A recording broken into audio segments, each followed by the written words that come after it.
everything. Watch them scratch and claw back from 27 nothing in these ratting pennies. Fuck them crackers, shoot the rats with pennies. She tried to go back and forth, couldn't match with my tennis. Put her on the belly, fuck the head that I was buying kidneys. It was all computer loving, dog. I never got a digit. She was nut hugging while I wrote raw papers cause they the tennis.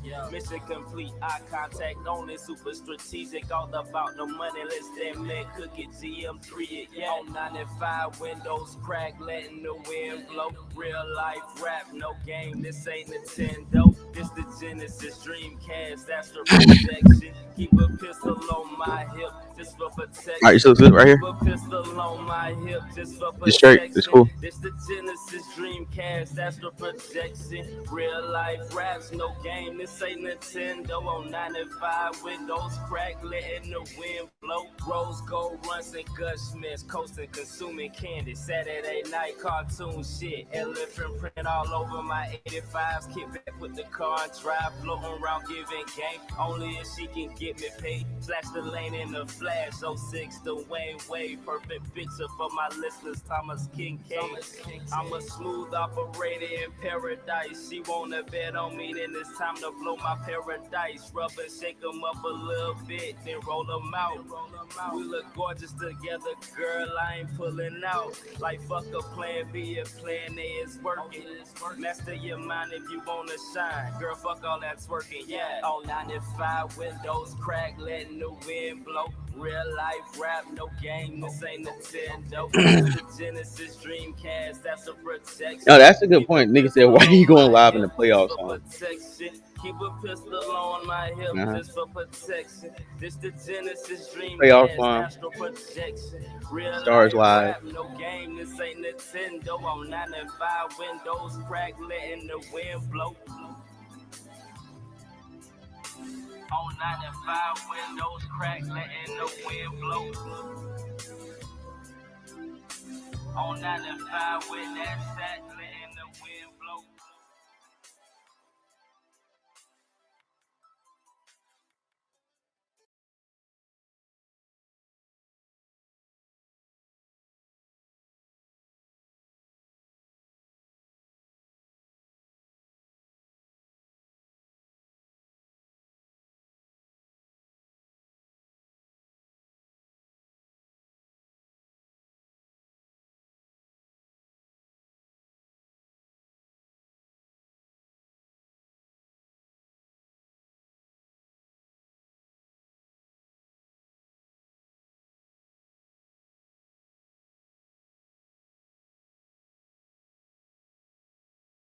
We're getting bigger than ever.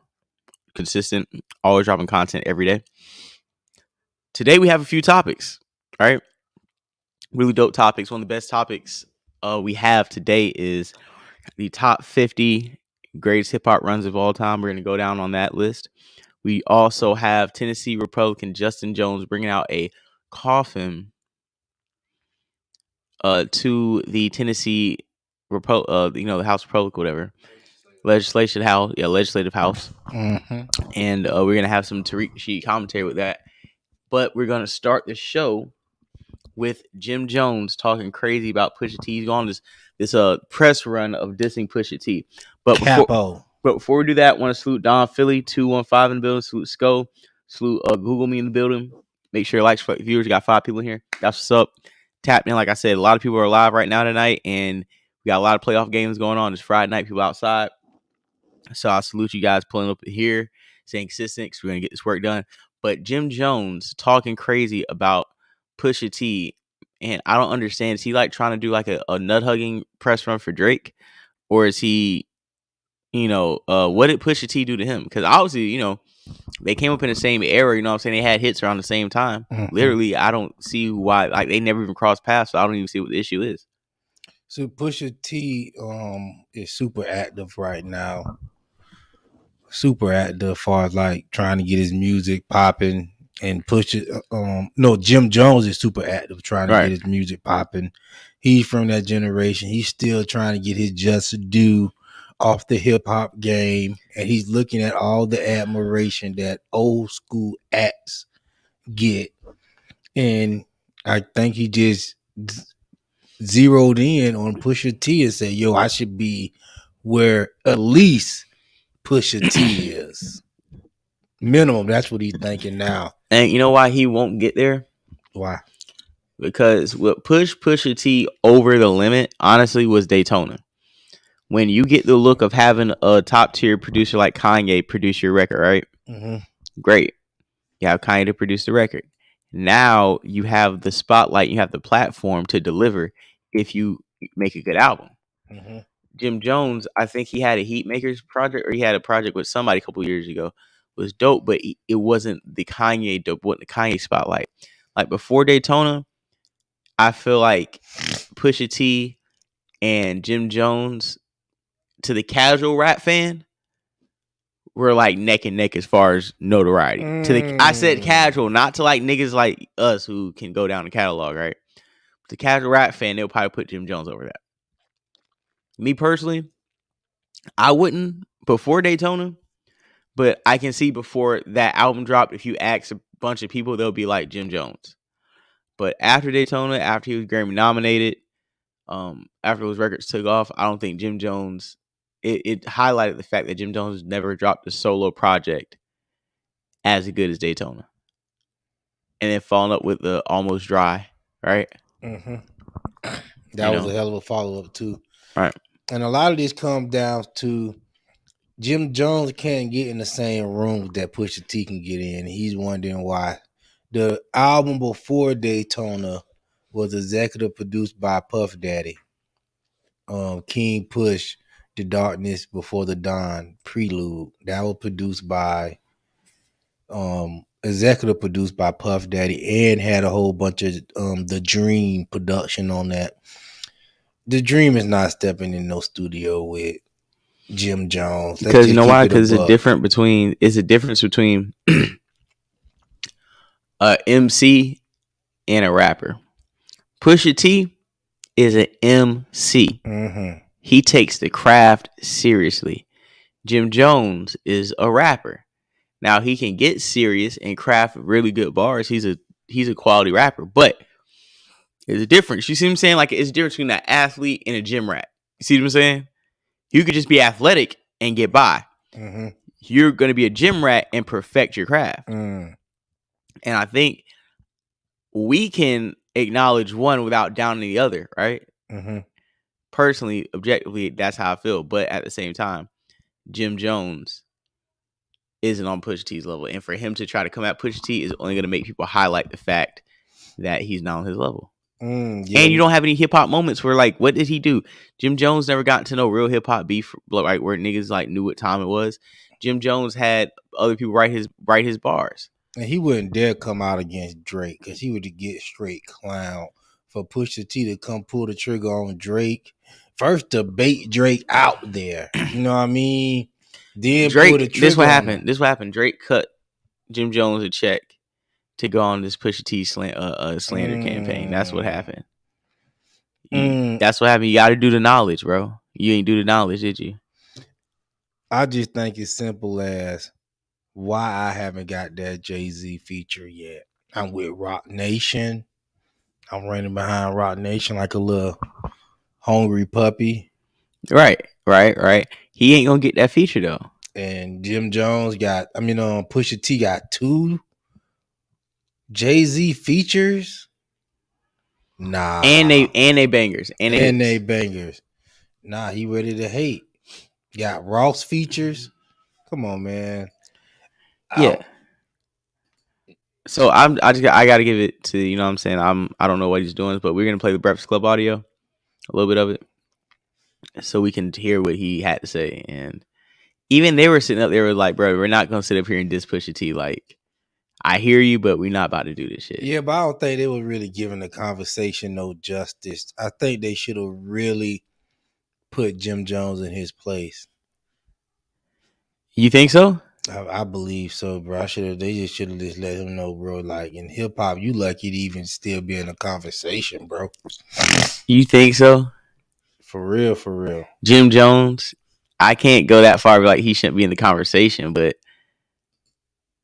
yeah, I can't go that far, bro. I think he should be in the conversation. I just think he's not in the conversation with Pusha T. Like he's not. You know what I'm trying to say? Like they're on different tiers of rap. We appreciate Jim Jones, but he's not on Pusha T's level. Man, I can throw Jim Jones' whole career away and won't even miss a sleep. Yeah, let's go play the audio because salute Kenya. Kenya said could Snoop Dogg and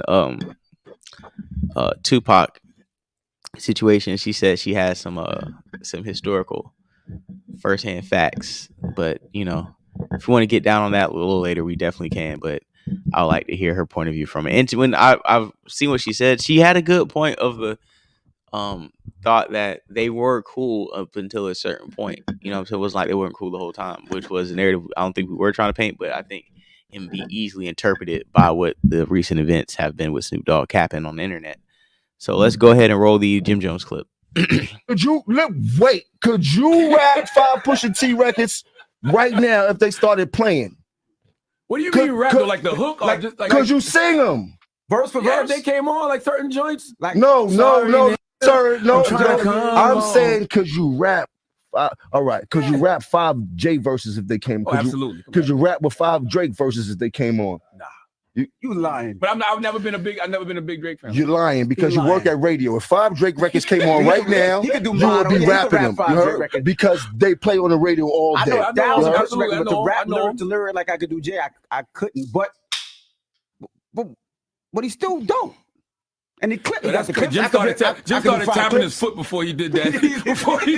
I'm just gonna say that because I don't want to get it because then like, yo, Jim way wild on them. Shout out to Pusha T.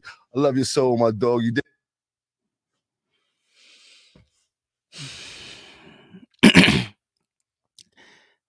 We can't name 5 Pusha T records. Like, what does that have to do with his relevance? Like, it's like Jim Jones is talking like he isn't in the rap game. Like, if me and you sit here and say this, then it's like, okay, we're just having a conversation. We're just, having hip hop banter. You're not in the game, so you can have like a kind of hot take about people. But it's like you're in the game. You haven't even reached his success, and you're talking about him as if you had a better career. And what you're doing is forcing people to look at Jim Jones and his catalog or lack thereof. Now, he has records, right? He's put in work, mixtapes, albums, whatever, but none of them hit. Nobody's like riding around with Jim Jones. And Jim Jones had writers. You know what I'm saying? So we can't act like Pusha T has gotten writer charges. Man, this is what I'm just looking at Pusha T's story right now, man. This Jim Jones could never, man. This is what where he had Coachella or something. This is where he had an hour ago from now, man. This is Push, man. This Push, man. Coachella. He at Coachella. Yeah, Jim Jones ain't going nowhere near a Coachella stage. Come on, man. Jim Jones could never, man. Look at this. Got the Prada on. Jim Jones got a 50s slave chain like a young nigga. Stop. Yeah, it, he got Jim he got the Coke Prada. Come on now. Man. Off-white Coke Prada flow. Come on, nobody believes Jim Jones when he talks about, bird talk. We believe. Come on, man. Let me hear what the crowd doing. Come on, man. Stop it. Yeah, come on, man. And that's the new shit. Come on, man. Look at that. White people rocking out. Jim Jones could never, man. Yeah, so personally, like I said before, man, Jim Jones was talking crazy. This was the response that Pusha T left for Jim Jones. Places they never be, stages they never see. Self, I quoted that, nigga. Where it said Jerry warns you what? He said, Jerry, your turn the Hollywood Bowl into the world and let me be a part of it. Forever grateful. Yeah, man. You turned the Hollywood Bowl into the world, into your world. Yeah, man. That's what I'm saying, bro. Nobody is calling Jim Jones to set no dope shit up like that off. Come on, man. That nigga fly, rapping on runway. Man, come on, stop it, Jim Jones. Yeah, Jim. Like nobody's calling Jim Jones to restore the feelings, man. And then Jim Jones, you gotta look and see who you making mixtape with. Mano, bruh. Lobby Boys. Mano ain't been hot. Come on, bro. Mano ain't been hot since his first album, dog. Let's keep it a buck. Mano ain't been hot since the T-Pain hook. Hold on, pause. What Mano got to do with this? What Mano got to do with this? Chano. This what Chano. I'm just trying to give Jim Jones like. I'm trying to, you know what I mean? I don't know where did we were driving down Jim Jones Highway and you took a left and got off on Chano Street because Pusha T is dropping tracks with Kanye, Big Sean, Pharrell, Jay-Z. You on tracks with Mano, bro. That just let you everything you need to know right there, bro. You on the track with Mano, bro. On his last album, he had Kanye West, Jay-Z, Kid Cudi. Right. Come on, bro. This nigga got classes with Kid Cudi, bro. Little Uzi was on the last album. Don Toliver was on the last album. Come on, bro. Let me see who was on this Jim Jones junk. You said it's Jim Jones. Hey man, I think he had a Shooter 93 on there. Shooter. You know, I heard Freaky Zeke was on. It was doing the background vocals. They must have been the Snitch Boys. And Jim Jones not Jim Jones. Joel Santana. I think he was on there. The Lobby Boys. He dropped that with Mano. You should be ashamed of yourself, bro. The Lobby Boys. Yeah. Nah, we didn't hear that shit. No, nobody. I'm trying to find his last one. I can't even find the last one he did with DJ Drama. Damn, he did a mixtape DJ Drama? Yeah, we set the trends. Man, that shit ain't even got no Wikipedia page, man. Oh my God, dog. We're gonna go by your last album that we could touch. Man, you got Currency, Benny the Butcher. Okay. Cameron, Freddie Godson, Rick Ross, Fat Joe, Trav. Nah, bruh. You can go grab all the niggas from the D League you want. That ain't hitting on nothing. The Lobby Boy tracks will fire. Mano went off. Come on, bro. You serious? Nigga, don't be in here trolling, bro. I ain't never heard of file. Nigga said salute the Black Bane talking about Ballin's older than Jake Paul. That's what I'm saying. How long can you sing Ballin'? Like, come on, bro. And the Lobby Boys track, maybe it was hot. We wasn't riding to that. Maybe that one track he got with Jeremiah and Hitmaker. He dropped. Remember? Seen the Money? Yeah. Yeah, that shit was hard, but when you come out hating on Pusha T, this shit trash. It's like Pusha T is the only one from the old school, other than Rick Ross, Nas, and Jay-Z, Puff, of course, that is still relevant now. He's the only one that was out in Wayne too, of course. Lil Wayne, that's Snoop Dogg. You know the household names, of course. Of course. But I'm talking about from strictly rap. I ain't talking about he ain't did nothing his whole career but rap and drop off dope and still popping. Personally, like I said, I hope he has a diss record. I hope he doesn't take the high road because this is hip hop. Talk about Pusha T. Yeah, you talk about Pusha T have a diss record for who? Jim Jones. Stop it. I need a Pusha T diss record. Stop it. Yo, J Doug, I need a Pusha T diss record. I just showed you what this man was doing, bro. I don't care. I need a Pusha T diss record. Going at Jim Jones, talking about his career, talking about his family, talking about them Harlem niggas up there wilding out, talking about that phone call that was tapped that the feds ain't cracked down on. Why Jim Jones ain't going on a press tour telling about whatever happened from that phone call where he told niggas to super violate 6ix9ine with a high ranking blood member? How Jim come Jones is too easy, bro? Too easy for what? Too easy for Pusha T. That's like putting Mayweather. Nah, you know why you got to do it? Some bum. You know why you got to do it? You know why you got to take Jim Jones' head off? Because you got to show niggas to shut their ass up and stay out the grown folks' room. Like, y'all over there eating soda and nuggets, doing songs with Hitmaker and these other niggas. I'm out here on Coachella stages with Jerry Lorenzo dropping the Fear of God merch. Niggas call me. All that. Yeah, niggas call me when they want cool. Niggas call me when they want class and style. Niggas call me when they want real Coke bars. They don't want no birds flying high, nigga. Nah, we don't want that shit, nigga. Yeah, you coming there with some old Dipset chains and come on, bro. We done moved on, bro. Somebody say Jim the people. What Jim the people who? For who? Listen, man, Jim Jones is cool, okay? But when you start talking crazy, then we have to what's the word I'm looking for? We have to rip you apart. We have to we gotta call you, we gotta where it coming from. Yeah, we gotta hold you accountable. Is it substantiated? None of it is. You need to talk something. Do you know one Pusha T song? Yes. 5. Plenty. Yeah, we fuck with Pusha T. And then I'll tell you before the show too, you gotta look and see what Cameron at. Jim Jones, you never was bigger than Cam. And Cam is not even bigger than Pusha T at this point. Yeah. So what you think you finna fall into the game? Oh, he said he working for them people off top. Yeah, that's what I'm saying. Okay, yeah. Okay, Jim Jones the people. Okay, yeah. Okay, he probably meant to put like them people. No, that's what I'm saying. Like how come he hasn't came out and talked about that phone tap? I don't need you to go on tour talking about Pusha T. Let's talk about when they pushed the button and recorded your ass. Yeah. And why you just running around here unsolicited wilding out. Salute to the Cash App. And 6ix9ine called him a snitch. He did.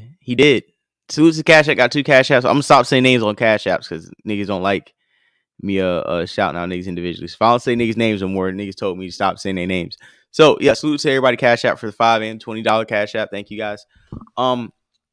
Real shit though, man. I like Jim Jones, but he should shut the fuck up.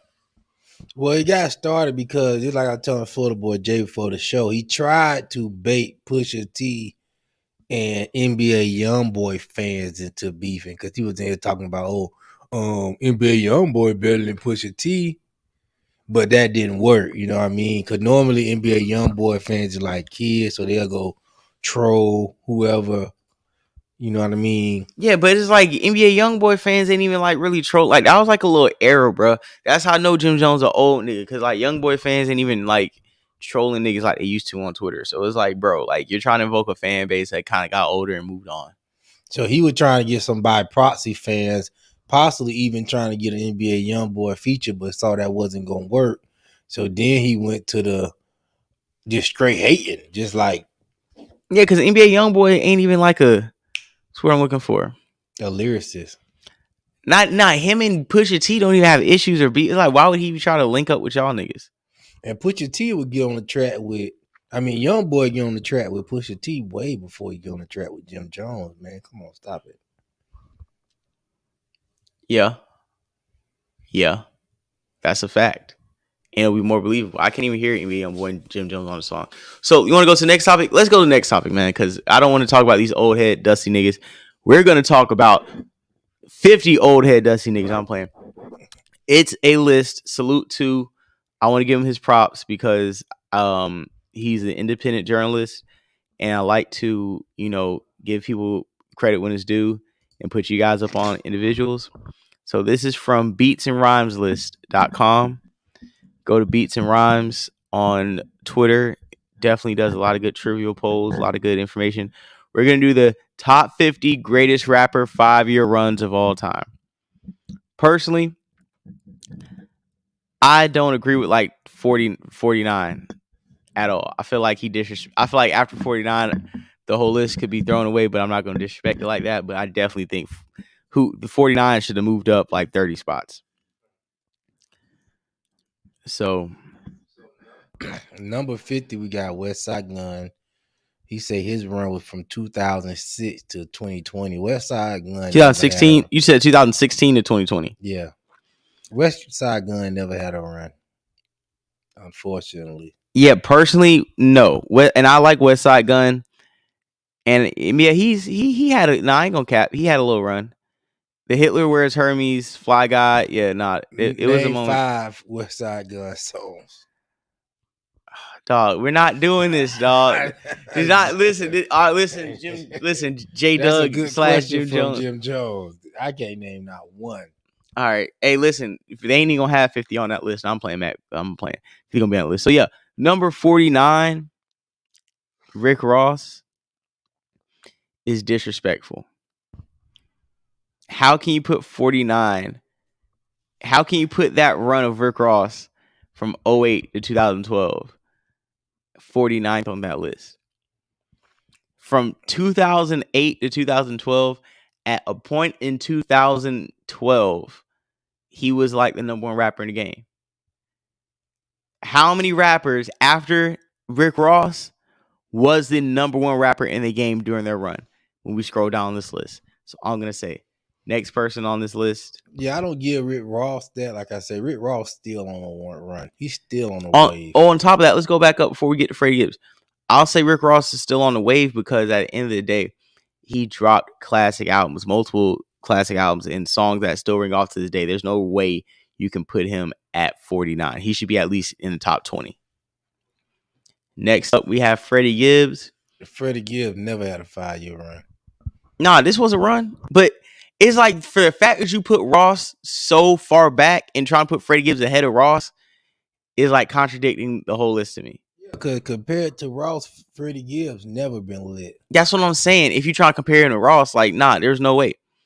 And I like the Fetty tape. I like Bandana. I like Alfredo. All three are fire, but they're not fucking Rick Ross album. Not the production, not any of that. And Jim Jones knocked you out, nigga. So he knocked you off the list. And what's the name knocked him out? Who? Griselda, the whole Griselda team, staff, yeah, label management. Yeah, so he can't go Ross. And then 47th on this list is Tyler, the Creator. He's still on the run to me. From 17 to 21. Yeah, if that's the type of music you listen to. And I like Tyler, the Creator. He's dope. So I wouldn't mind putting him on this list. But I don't know if I'll put him at, like, that Ross shit kind of just fucked up the whole list, to be honest. Busta Rhymes, 96 to 2000. He had a longer run than that. It's a 5-year run, though. They're only taking like a 5-year time period. You see what I'm saying? I feel like that wasn't even his run. Not to me, because his run didn't start to me until Pastor Cavassier and all that shit came out. We're a little older, though. So let me read his thing. Between 1996 and 2000, Busta Rhymes dominated the rap game like no other, from his debut, The Coming, through When Disaster Strikes, an extension level event. He kept the bangers coming. His work with Flipmo Squad on the Imperial, unforgettable guest spots, with Puff Daddy's Victory, Fuji's Rumble in the Jungle, just to name a few, only added to his legendary status. By the time Anarchy rolled around 2000, it was clear Busta's insane flow and magnetic charisma had earned him one of the illest 5-year runs in rap history. What do you think? Yeah, I would give. He got more than 5 years, but I don't think that, for me, that's not the Buster. That's not the 5 years I picked for Buster, but I feel okay. I don't know 45. Young Thug. I can't even say 20. That's not an accurate year count to me. You can't even say 2013 to 2017. I would say like you should have did like 2014 to 2019 or 2015 to 2020. But stopping at 2017, like some of his best work was 2017 and up. You know what I'm saying?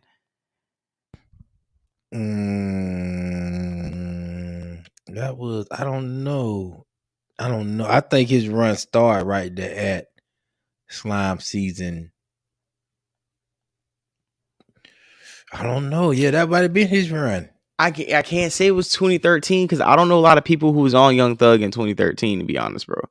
2014, 2013, the end of 2013, he was kind of popping off. 2014, he was getting lit. 2015, he dropped his first album. So I can't say 2013, bro. A run is like you on a run, bro. Like you can't say it's not 2013 at all, bro. I would have to say Young Thug run started at least 2014 to 2019 or 2015 to 2020. Yeah, but they got all the projects down that he did, which was a run. I would say from the tour, from Rich Gang the tour, all the way to Beautiful Thugger Girl and Super Slime with Future. I really ain't get into that. Man, that's some of his best work by far. That's his best album to me was Beautiful Thugger Girl. Oh, you smoking meth, man. His best, that's crazy. Jeffrey. You smoking big dope, dog. Super Slimy definitely not the best one. You smoking big dope, man. Nah, it's either to me, I put up Barter 6 or I put up So Much Fun. So Much Fun is probably his best album, dog. See, they got a Barter 6 in here. Yeah, that's the run. That's the run. But I would start it right there, like I say, at the tour.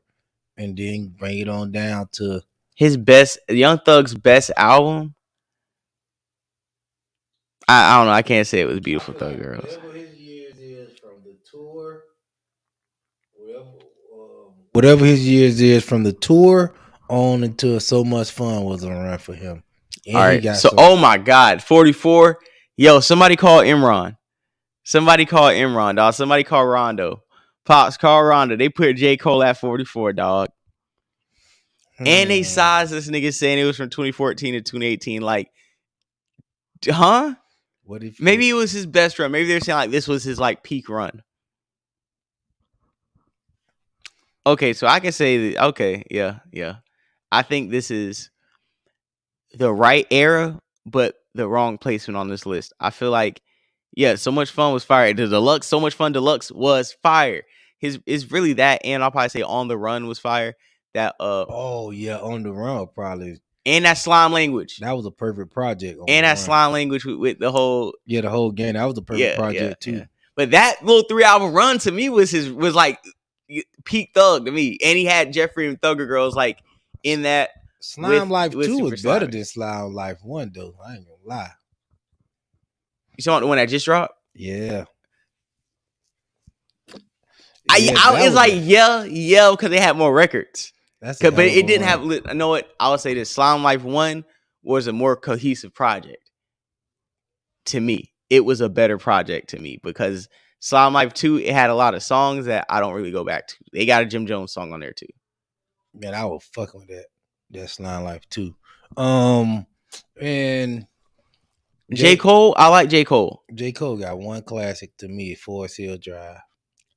That's his only. Yeah, because For Your Eyes Only was trash to me. Yeah, For Your Eyes Only was a terrible. I remember I listened to that and I was like, "Yo, can this end already?" The only song he had on there was that Bryson Tiller joint when he remixed that Bryson Tiller. Yeah, and that was trash because dog, you remixed a song that was already made. That was already popping. And that was the best song on your album. Yeah, ass juice. That's when I was like, I'm not on J Cole can.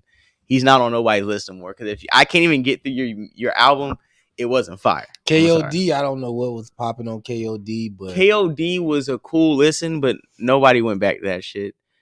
No, listen, J. Cole is dope, but Forest Hill Drive was a solid project though. I will give him that. This was definitely J. Cole's window, 2014, 2018. I'll co-sign that all day. Next person, Ja Rule. Ja Rule probably had the best 5-year run, bro. 99 to 04? Yes, he had the best 5-year run. Ja Rule got Rule 316 is a classic. Pain is Love is a classic. Last Temptation is a classic. He got 3 solid classics under his belt. Vinny Vici, that was his first joint. He said from the late 2000s, from late 90s to the early 2000s, Ja Rule ruled the airwaves with his unique fusion of gritty street tracks and bubbly R&B duets, releasing a string of successful albums like Vinny Vidi Vici, Rule 336, and Pain is Love. The Murder Inc. rap demonstrated an uncanny ability to churn out chart-topping hits on a whim. His memorable guest appearances on tracks like Jennifer Lopez, I'm Real, Ain't That Funny, as well as Fat Joe's What's Love, only added to his growing legacy. By the end of his 5 years run, Ja Rule's blend of rap melodies and catchy hooks solidified his status as one of the biggest hit makers in hip-hop history, if only 50 Cent had come along. I don't think 50 Cent stole his shine like that. I just feel like his wave was going out anyway. But even, he had some joints when 50 Cent came out, like New York was a joint. That one he dropped with R. Kelly was a smash. Will you still love me? Won't you? Yeah. And he dropped that Bobby Brown joint was a smash. Mesmerize came out around the time you were beefing with 50. So, bro, he was still moving, bro.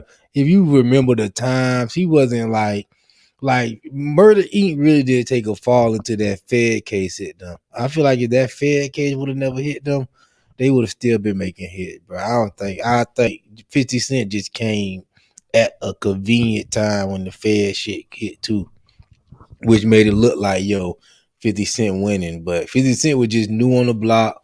Man, to be honest with you, bro, clap back was hard. We gonna clap back. We gonna clap back. We gonna clap back. We gonna clap. Let's take on the war, niggas. That shit was ass. That shit was not ass. That shit was hot cheeks, boy. Nobody was clapping back on none of that shit, nigga. Yeah, but we gonna clap back was probably like that was on the Blood in My Eyes album. He was going down then, but so we got next on the list Master P. He said Ja dissed everyone on the We Here Now beat. That's where it started. So what do you think about Master P? 96 to 2000. That's time about right. That's 96? Cool. No. Yeah, I would say probably 98. I don't even think Master P didn't have a 5-year run, bro. Not as no rapper. Master P probably had a hot 3 years, bro. But Romeo carried the rest of the label. Nah, Ice Cream Man in 96. A lot of people say that was his best album. Ghetto D was his best album. To some people, but some people say it was Ice Cream Man. So if that's what it is with those two, then I give it his props. Ghetto Posters was a trash. Only God Can Judge Me was. Yeah, I'll give Master P a hot 3 years, bro. 96 to 98 will be his hot 3. It seemed longer because he had other artists, but right, he kind of had a wave. Yeah, Master P. He was in movies and stuff, but as far as like him, I wouldn't give him a 5-year run. What about the next person we have? Nicki Minaj. Nicki Minaj is still on the wave. Nicki Minaj is like forever. She's forever. That's just like it's like between her and Drake, hip hop never seen nothing like them two. Yeah, most people would have been fell off in music. The video she just did with Ice Spice, it got like 20 million views. That shit got like 20 million views in less than a week, bro. So it's like, what her and Drake is doing in music is unseen, bro. Yeah, I think that food gave me like heartburn, man. That shit's crazy. I think that food gave me heartburn or something. Like those spicy nuggets, nigga. It's got to be, man. I don't know what the fuck. Yeah, that's cheese seasoning. God damn it. Man, honestly, like I said, dude, I think she's good on this list. I think her run from 2011 to 2014 is, it was a run. It was a run. I can legitimize that. What I would like from this list will be put people who only had 5-year runs, period. Yeah, same on here. The list. Because it kind of confusing because you put Nicki like, okay, this is her best run. Like, and Nicki haven't dropped no trash yet. No, not yet. So it's like we can't say she on the run. Same thing with Cameron. Cameron actually had a hot 5 years.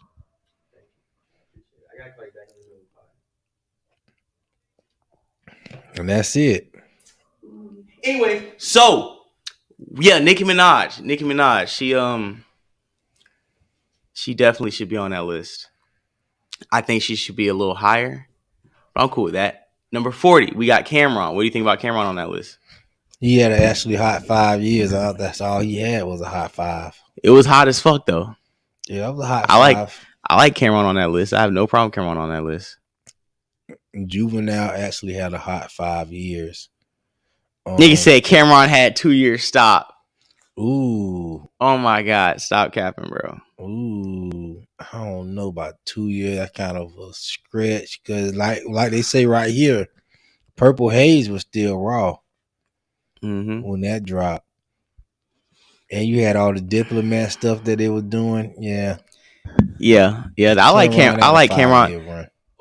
He says while he never managed to truly capture the King of New York crown during the early mid 2000s, there was just too much hit time from Jay-Z, Nas, and 50. The Harlem Legend racked up an incredible run during his time. 2002 alone, he dropped 3 classic mixtapes with Dipset, released his biggest album, and dominated charts with Oh Boy and Hey Ma. Yeah, he had a good run. Yeah, he definitely had a good run. It just his style and who he was just didn't really fit like to take over like when It did.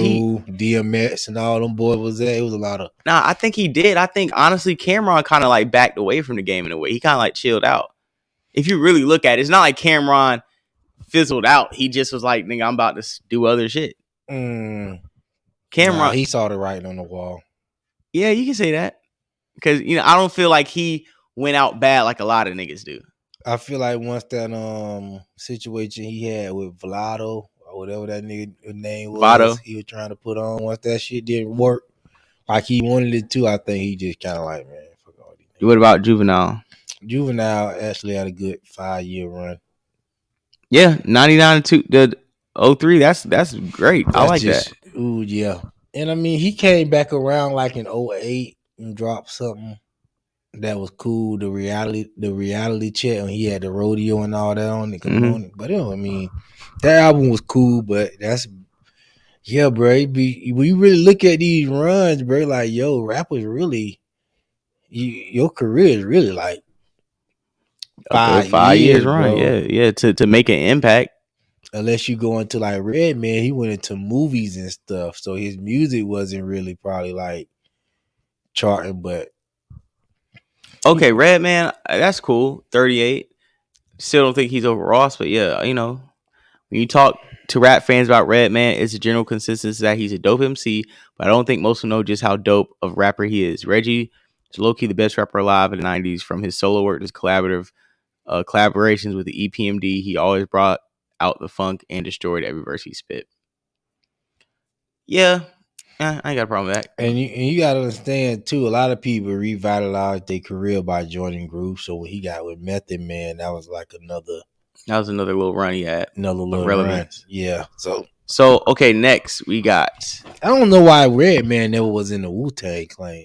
He's kind of. He seemed like he would have fit. Him and Meth was cool. So we got Guru at 37. Guru. See, that's why Guru never had a run. You got, man, bro, his run, you weren't even alive. What would he run? 91? Yeah, I would. That's what I'm saying. Nigga said Guru never had a run. Nigga, you weren't even around. This is why I read out Redman's. I'm gonna read out Guru's, and I read out. Who is Guru? That's the guy who be producing for Jay-Z. What? I don't know who this is. Yo, you gotta get your hip hop card stripped, bro. No. He said a bunch of niggas on there with Heavy D.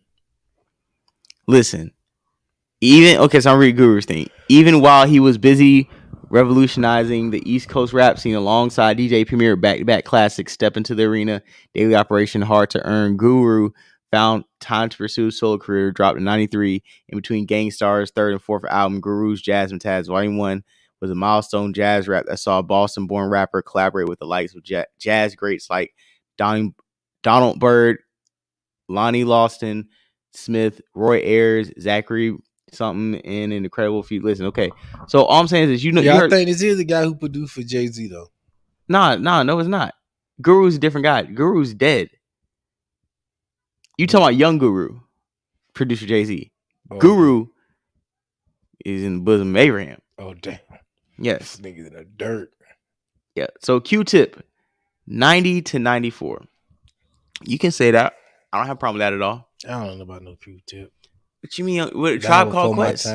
Okay. Yeah. Okay. So you listen to any Tribe Called Quest albums? No. Okay. Well, he should be on this list. I mean, I honestly think Phife Dawg out-rapped him a little bit, but I do think that Q-Tip should be on this list. Yeah, Tribe missed me. Yeah, Tribe's dope, man. My hip hop, I know a lot about hip hop, but when I came in hip hop, I started off in hip hop right at Tupac. That's where I started with Tupac, and everything came after that. See me, I still go back. Like I was listening to Liquid Swords like 3 days ago. Jizz's album, you know what I'm saying? That's the furthest I'm going back is like 91 Pac. Now, if you came out after that, I listened to like Biggie or Method Man, Redman, all the people that was in the 90s, I know about them. But if you was in the early 90s before Pac, like Guru, I'm not gonna know, like Big Daddy Kane, stop it. You know, I know Big Daddy Kane got his rep because he, you know, people still talk about him for bringing like that modern day style that we rocking today. Yeah, Big Daddy Kane, he should be on his list. You know what I'm saying? In the same year Rakim dropped his landmark debut, Paid in Full, and it shifted the rap landscape. Big Daddy Kane released his debut single, the classic 12 Raw, which also contributed to the evolution of rhyming between 1988 and 1991. Kane was consistently in the conversation of the best rappers alive, often against his peers like Rakim and Kool G Rap. And while he experienced a notable drop off after his Big Daddy thing, he still remains one of the best rappers of all time. That's why I was saying, you know, last time we were talking about him and Rakim, I'm like, they're always gonna have to be on the list, and we can never question them because that they revolutionized hip hop. Like they get probably some of the most credit for revolutionizing hip hop, to be honest. So I really do like the fact that hip hop always has a lane for them. Yo, come on, man. I like Method Man, but you cannot put Method Man run over Big Daddy Kane. Like, stop the cap, bro. Like, in Jesus' name, no more cap, bro. Method Man, to me, can I be honest? He is a great rapper, but to me, he gets the Andre 3000 treatment because people like him and the hoes like him. They put him in places he shouldn't be in based off of his solo work. Like Method Man is dope, but how you trying to say he had a run in all these group projects? And I know they said the same thing for A Tribe Called Quest, but A Tribe Called Quest is 3 niggas. Wu-Tang is like 8 niggas, bro. Like, it's like 8 niggas, bro. And you weren't on every song. Yeah, but he came out on he shined out of 8 Yeah, niggas. like just shadow boxing. Like I got that on playlist. LL Cool J 4321. I got that on that same playlist. The what? Same playlist. Spice One Hard to Kill bars, right? Jizza Gold, Raekwon, like Ice Cream, Tupac got my mind made up. Yeah, like honestly, all these features are fire. But ask me about a Method Man album, and them bitches were 2 packs of ass. Bitches with 2 packs of ass, dog. Who is this? Who's saying they don't want me talking rap? Listen, man, we talking rap all day. This is what we do. The views go up when we talk hip hop. So honestly, like I said, I don't think Method Man should be on this list based off of features and like, come on, my nigga. Like, you were good. You had some great verses. These are some of the best subversive songs. Yes, but I can't call that a run. I can't call feature. You was on a run with a bunch of features. Jeezy at 33. What do you think about that? That's appropriate. Did Jeezy have a run? What did he do? What? I mean, Jeezy only had a year run to me. 05 Oh to my 05. God, bro. What'd you just say? Nah, I ain't gonna do him like that. Don't come on, man. See that? Don't. I'm about to say, don't listen, dog. I didn't like nothing from Jeezy after Thug Motivation 101. The inspiration we already we're not figured that out was trash. What you mean? It was his highest selling album, but it was trash. You cap. That was highest selling album, and it was fire. Though. How is it trash? Nobody's ever called it trash, but you. The inspiration? Yes, you're the only person that called it trash. We pulled up the track list. I remember we doing, and it wasn't trash. It was fire, and we all said it was fire. Let me pull this up again, bro. Thank you. Google me. Put J Dug in the trash. That's what I'm saying. Like, you said that shit was come on, bro. Nigga says even Stacy Galore hopped in the bed and said, "What the fuck, bro?" I'll take. You got Stacy Galore jumping out the window, bro. I'll take. The Recession is a classic album. I'll take The Recession over Inspiration any day. But that's not what you said. You said it was trash. The Inspiration is trash. The Inspiration is not trash. Here we go right here. I got the track. They on your ass in the chat. They on your ass in the chat. Throw it up if you want to, nigga. So here's the singles off of it. I Love It. That was Raw. Yes. Got hundreds on the table, 8 20s on the floor, fresh out of work, and on the way to and I love it. Man, that still go off in the club. What you talking about? Go Get Her. Still go off in the club. They got your favorite nigga R. Kelly on that bitch. Dreaming. Fire. Keisha Cole. Fire. Keep going. What you talking about? Fire. Keep going. Mr. 7. Yeah. Fire. Keep going. I Got Money. Fire. That's what T.I., right? Yeah. Still on it. Yeah. Yeah. You know what it is? Yes. All right. Yeah. Fire. Nah. Fire. Thank you. Go get it with flames. That's what I'm saying. You was you outside when this bitch dropped, bro? I was very outside. So you heard it. That's what I'm saying. You just talking crazy because you know damn well when Jeezy was on fire at this time, niggas was blasting this nigga like the gospel, especially in Jacksonville. Stop it. This is one of his biggest. Jacksonville, Florida is one of his biggest markets, bro. I mean, if you liked it, I love it. I mean, Thug Motivation. Thank you. 3 a.m. with Timberland. 3 a.m. with Timberland. Bro, come on, bro. You said it was trash. I had it a borderline classic album. And I said it was great and this high selling album. You got Google me saying throwing in 3 a.m. with the Timberland feature, which was fire. Like, come on, man. We gotta relax. Relax. I know that Cold Summer USDA was trash. Are you you never heard it then? No, you never listened to it? You didn't, right? No. Okay, so it wasn't trash, and it was a good selling album, and people wanted more. That shit was fire, bro. Right. And if you put it on, it aged pretty well. I ain't never hear. So I ain't say. I just assume it was. I never liked. Can't beat the Snowman series. That's what I'm saying. I can't believe this man is sitting up here putting smut on Jeezy's name and his catalog, man. Yeah, Jeezy ain't just. Jeezy the Snowman. Okay, so Jeezy 33. I'm Gucci over Jeezy. I take Gucci over Jeezy. Listen, some niggas do. Okay, I gotta take the hustling nigga, man. Gucci don't hustle. Juicy get busy. Listen, man. Well, that nigga asked him, nigga, show me your properties. I was on the corner all night with that baking soda. It was iPod wide. Oh, that was Jeezy. My bad. Oh. No, but he stole Gucci flow. Oh my God, this nigga rapped the Jeezy verse.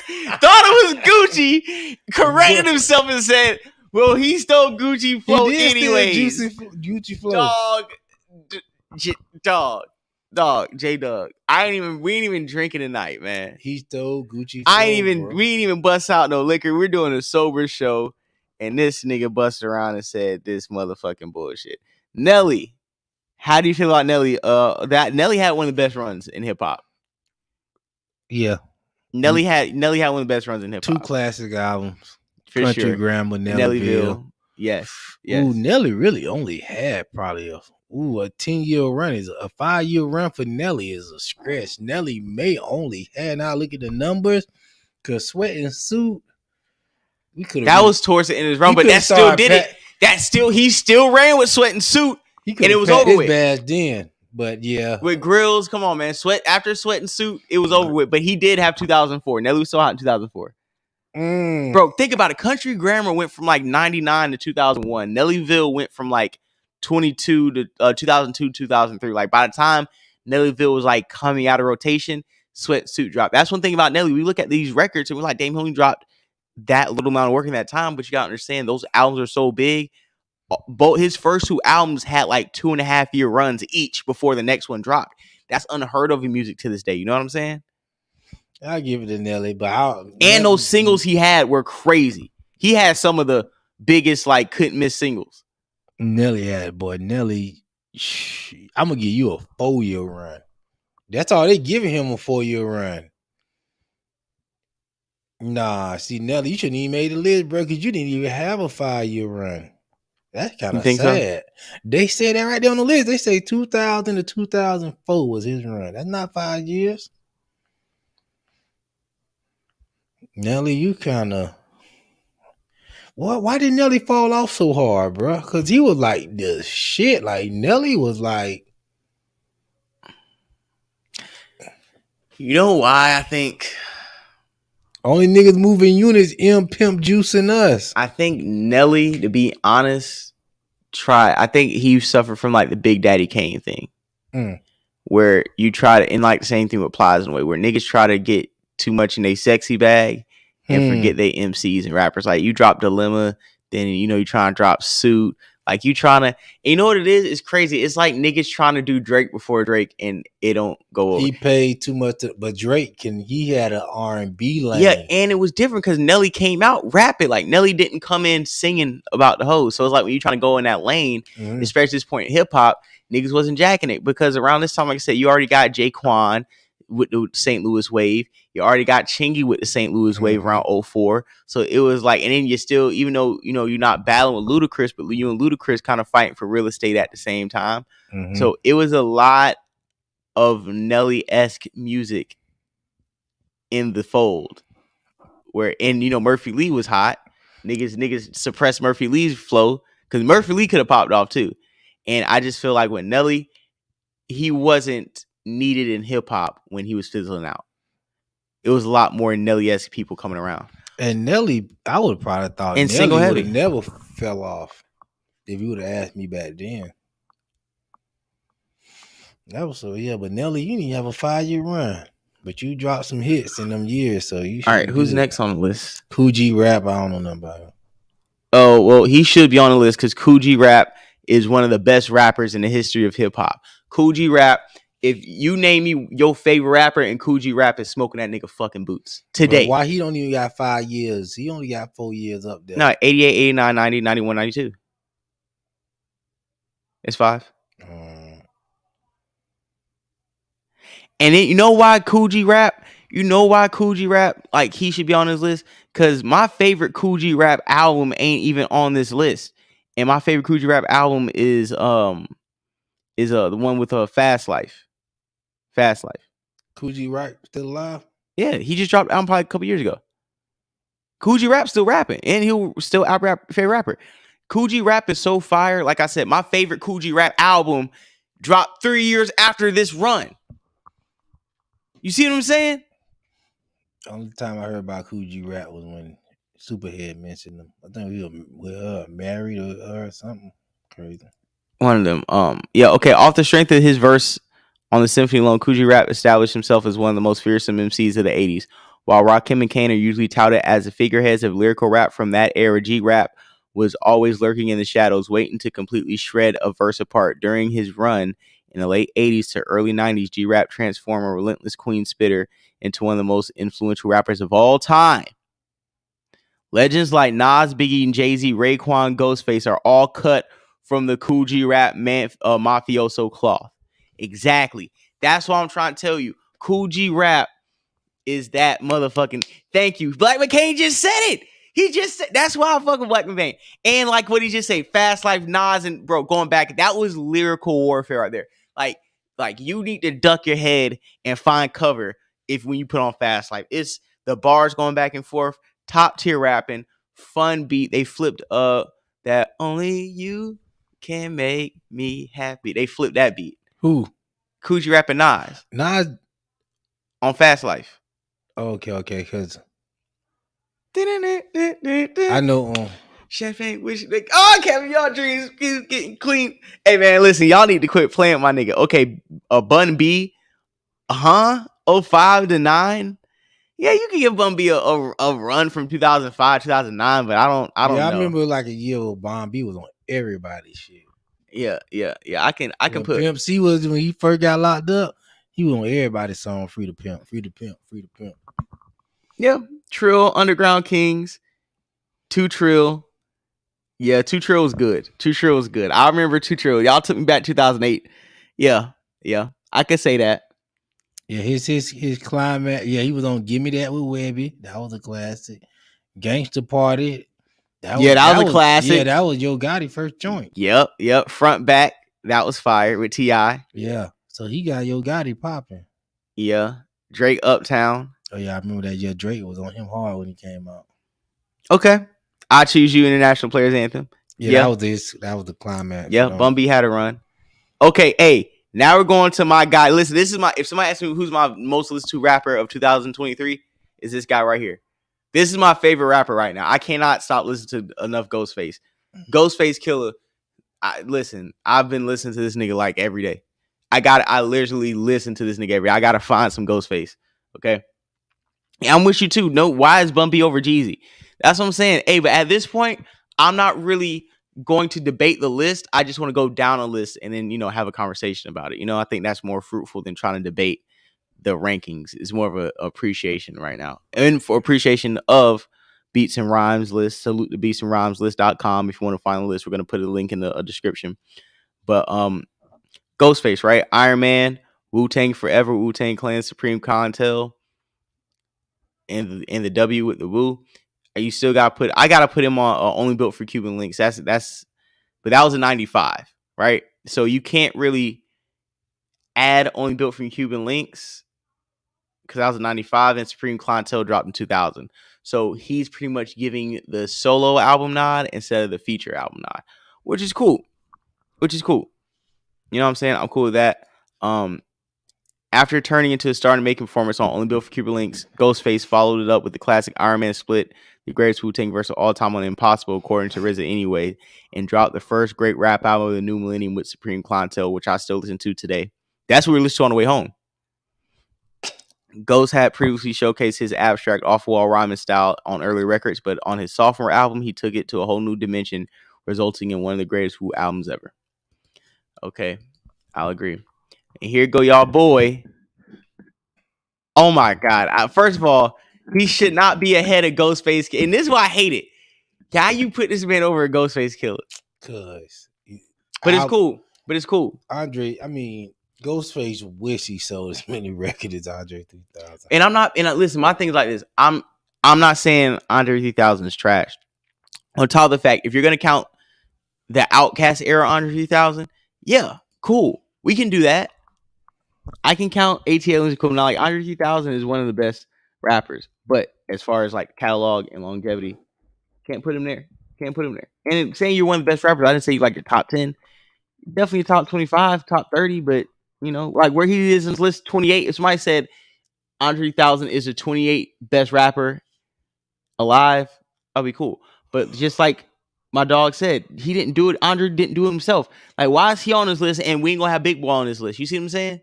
Supreme Clientele. So, what it's saying right here is goal 657,000. Come on, bro. Andre 3000 went diamond, bro. Andre 3000 never dropped a solo album. What are you talking about? The last Outkast. Man, that was a double group project, bro. Stop that cap, bro. Andre 3000. But if we're gonna do by those projections, bro, you don't drop a solo album, so I don't want to hear what you did standing next to your homeboy. Was his solo. Y'all play 2-on-2 double dutch, and you trying to see better than me, and I'll go 1-on-1 head up with these niggas. I don't want to hear that shit. The Wu-Tang niggas, everybody on Wu-Tang stepped up and dropped a solo album. If it was fire, you lasted. If it was whack, you broke now. That's what you supposed to do. You in a group, drop some solo work. Like right now, like Prodigy and Havoc, right? Havoc is fire, but sometimes you got to put Prodigy over Havoc. You know why? Because Prodigy has better solo work than Havoc. So you got to, like, Head Nigga in Charge. At a certain point when Head Nigga in Charge dropped for Prodigy, a lot of people were saying Prodigy was like the best rapper in the game for that short amount of period. Like, he's one of the dopest artists. No, we're not counting Love Below as a solo because you dropped it along with Big Boy's album, and you act like I Like the Way You Move wasn't the lead single off of that album. Hey Y'all dropped after I Like the Way You Move. So let's stop acting like he sold that album off the back of, oh, this is an Andre 3000 solo album and that bitch was Grammy nominated. Because that's not what happened. Where everybody has revisionist history, like Andre 3000, like I said before, he was not the nigga in Outkast everybody gravitated to. We liked his bars, he can rap. But it was all these new kids coming out around my age who wasn't around when Outkast was really outside, who like coming out here and putting Andre 3000 in a revisionist spot that he was never allotted to in hip hop. I like him, but stop the cap. We got Prodigy next. Like I said, I'll put Prodigy there. You know, before, like I said, I wouldn't put Prodigy before Outkast, but no, me neither. I wouldn't put Prodigy over Andre 3000, but I do feel like he can be close enough. He dropped solo albums. He dropped solo work. He has solo songs.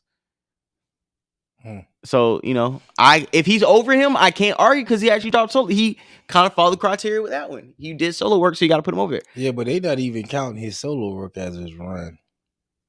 And he still passed Andre 3000 on his list. But I'm not going to give too much credence to this list as far as ranking wise, because I feel like you ranked Rick Ross and Jeezy way too low to be solo artists and to have people who've had group runs ahead of guys with solo classics. You know what I'm saying? To me, it's blasphemous. You don't get props for a group project. Naughty by Nature, and that's why I'm like, how do you put individuals like Andre 3000, Prodigy, and then throw Naughty by Nature as a group on here? Bro, Naughty by Nature were one-hit wonders, bro. I can't call them one-hit wonders, but I don't think that niggas was, I'm looking them up right now. Give me 1 second. I'm about to see. Thank you, Black McBain. I don't think Andre 3000. Oh yeah, not but I don't think you can't go by the 90s, bro. Cause once you was famous in the 90s, you're pretty much famous forever. Low key, dog. That's a lot of 90s nostalgia. Sometimes be like, yo, if you like you said, if you was popping at that time, then you popping. And like I said, those are the people that doing good on the internet right now. But listen, sit in politics.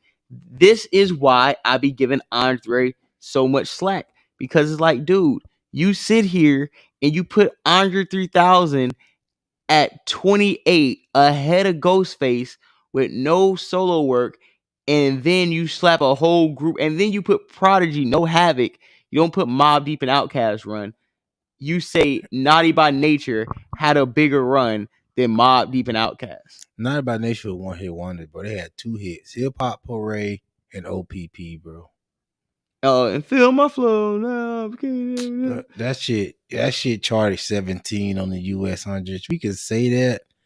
That's a goal. Yeah, 17, a rap song, 17 US 100s in the 90s was a hit. Yeah, that's a gold record. Okay, I'll give them that. That's probably number 1 on hip hop. They had another one called Jamboree.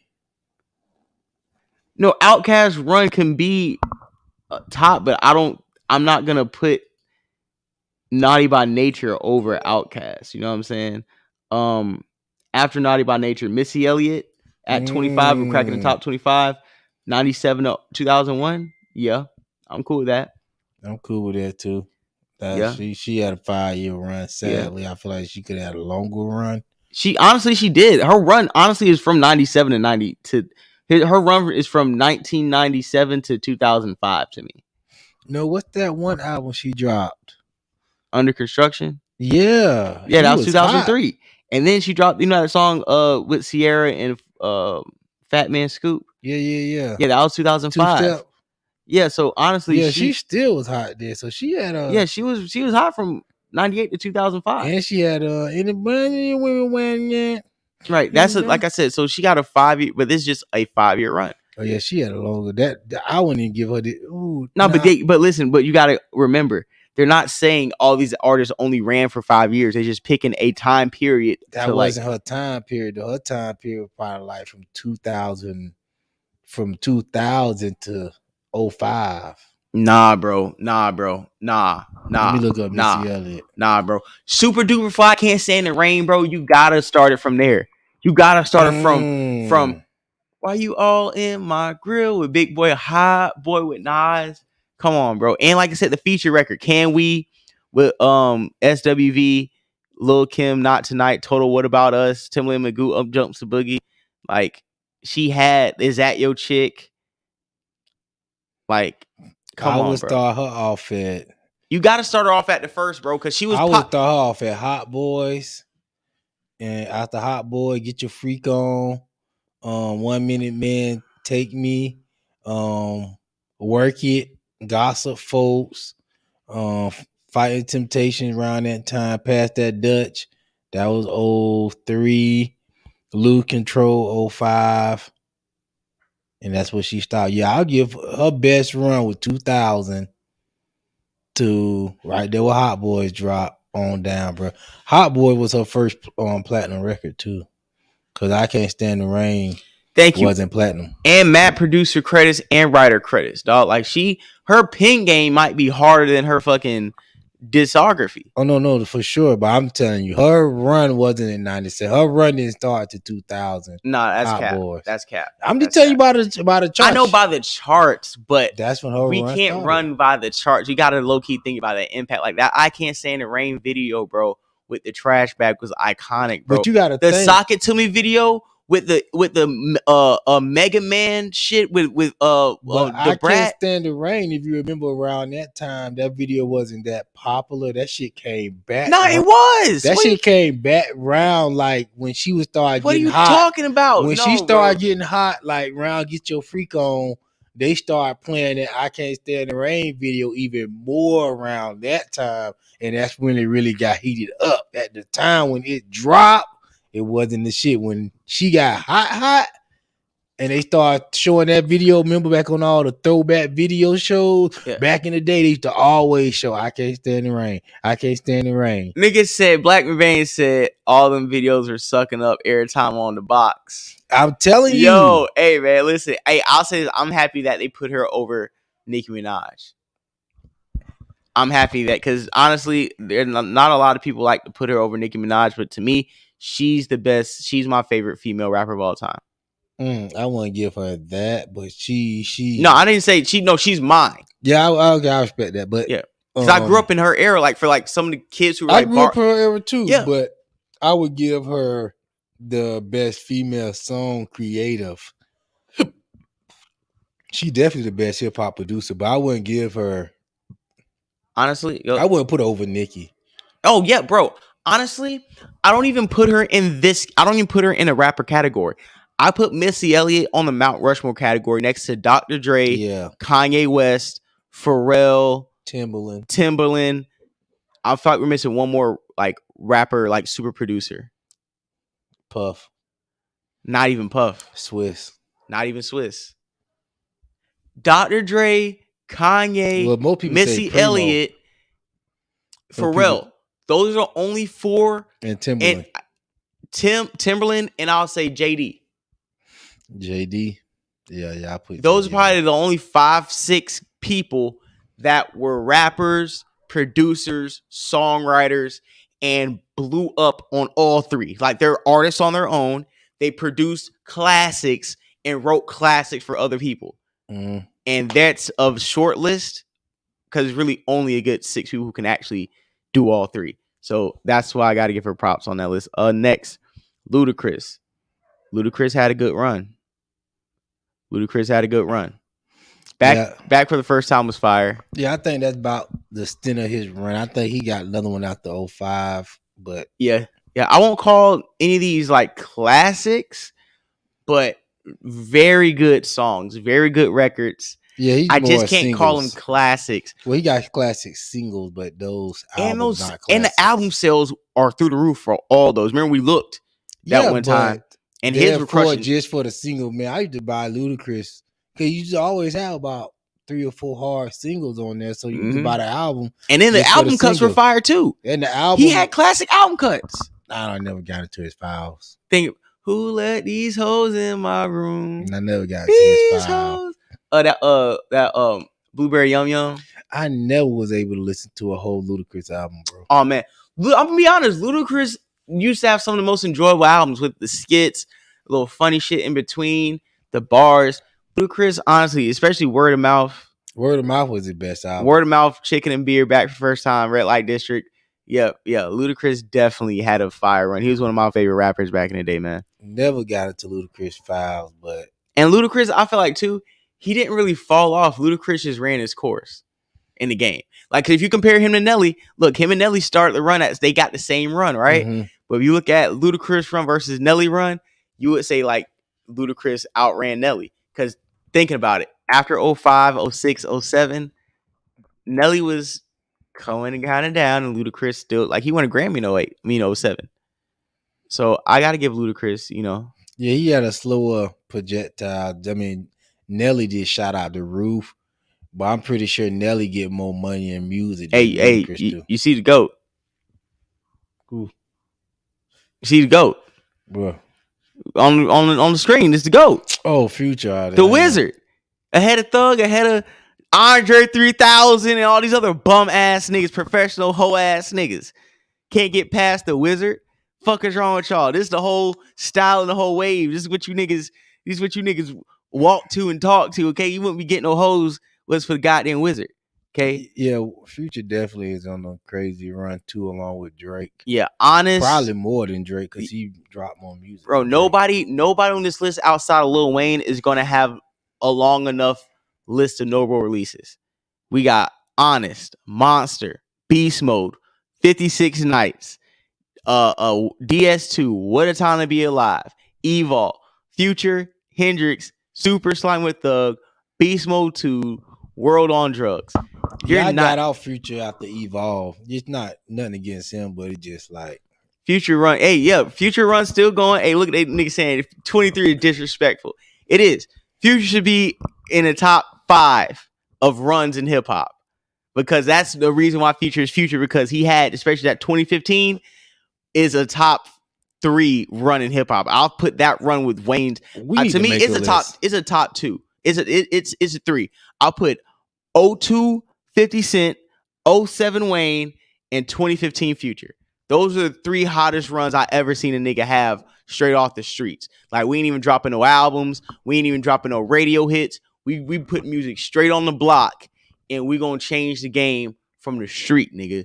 That's why, Future is always gonna be a lot. And they tried to make a pop star maybe out of Monster. Before we get into it, let's get one thing clear. Honest is not a bad album. It's not. There's some classic Future records on there that have stayed in rotation, like Look Ahead, Move That Dope, Honest, Benz, and Friends. It just wasn't what Future wanted to put. So he regrouped with DJ Esco and Metro Boomin and went on one of the most legendary mixtape runs of all time, dropping Monster, Beast Mode, 56 Nights in the span of 6 months. Then came with the albums DS2, a top 5 trap album ever made. Facts came in July 2015, and with this collaboration with Drake, What a Time to Be Alive a few months later. Why everybody always forget about Purple Rain? Purple Rain was a hard mixtape. Nah, they definitely forgot about Purple Rain. Purple Rain was probably, you could say that's his best mixtape too. Yeah, one of my favorite, Purple Rain. And no skips. Purple Rain. Hey. I just need my girl. Hey, that No Charge. Yeah, I can't remember because this in my entourage. I'ma get his hand to you, baby. No Charge. Yeah. I can't remember. Like I was like, it's something missing off here. I don't know. Yeah, Purple Rain. Off here. That was a run. Future definitely got one of the longest runs in hip hop. Yeah, I think. I can see. You know why Future got longer running for hip hop? And I'm gonna tell you this too, and this is what I'm noticing. What? Between Drake, Wayne, Nicki, and Future, they never tried to step outside of music. See, you think about Nelly. Nelly tried to act. Nelly tried to go do clothes. Nelly tried to do a lot of stuff. Same thing with Ludacris. Ludacris tried to go act, do this, do that. Those people right there, they didn't need to go outside or anywhere else to make. They did little stuff, like Nicki made a couple little appearances, but Drake got that acting shit out the way before he got. Yeah, so I feel like they was strictly the music and following the waves and collabing with the younger artists, and that's what one thing that people like Nelly and them ain't do, because it was all about, I'm just collaborating with people from my city, the St. Lunatics, But now these niggas was going to everybody, Future and Drake, let's do a mixtape. Drake, Future and Juice WRLD, let's do a mixtape. Future and Zaytoven, Future and Thug, Future and whoever wanted to get down with Future, Gucci Man. So I feel like that's a good note to take for them careers, like, just stay focused on the music. If you in your bag, especially if you hot, bro, don't be at the peak of your career telling niggas you about to start focusing on other shit. I want to be a businessman. Yeah, I'm trying to jump into a label. These niggas never really seriously try to start no label. Exactly, bro. And it's like, bro, you fuck a label, bro. We want music. We don't need you to start bringing up everybody else. Like, that's how niggas follow. That's why 50 Cent run was so short to me. Because 50 Cent, instead of just motherfucking, being greedy like the rest of these niggas and going on your own run, you trying to drop Beg for Mercy, giving The Game, the documentary, and basically giving all your sauce. Movies. Yeah, and giving all your best records away that could have lasted you another 2-3 albums. 50 Cent could have had at least 3 albums before his first flop, and his follow-up album, The Massacre, was a flop compared to Get Rich or Die Trying. You got to think, though, by the time 50 came out, the longest run the Game ever had seen at that point was Nas, and Nas was on the longest run, and even Nas had some downs. You know what I mean? Some long time where he was like cold. You know what I mean? So 50 probably, his mindset was like, they never seen nobody going no 10 year of relevant music at that point in hip hop. Never happened. Yeah, but I can say that Nelly and Luda might have had longer runs than 50, but we'll look when they started 50's run. No, 50 had a longer run than them boys. I mean, I'm pretty sure because 50 Cent made it into the 2000s, bro. Because you got to think him and G Unit came back for a minute and started dropping some heat. Man, I don't remember all that. Who else is on the list? You remember when G Unit got back together?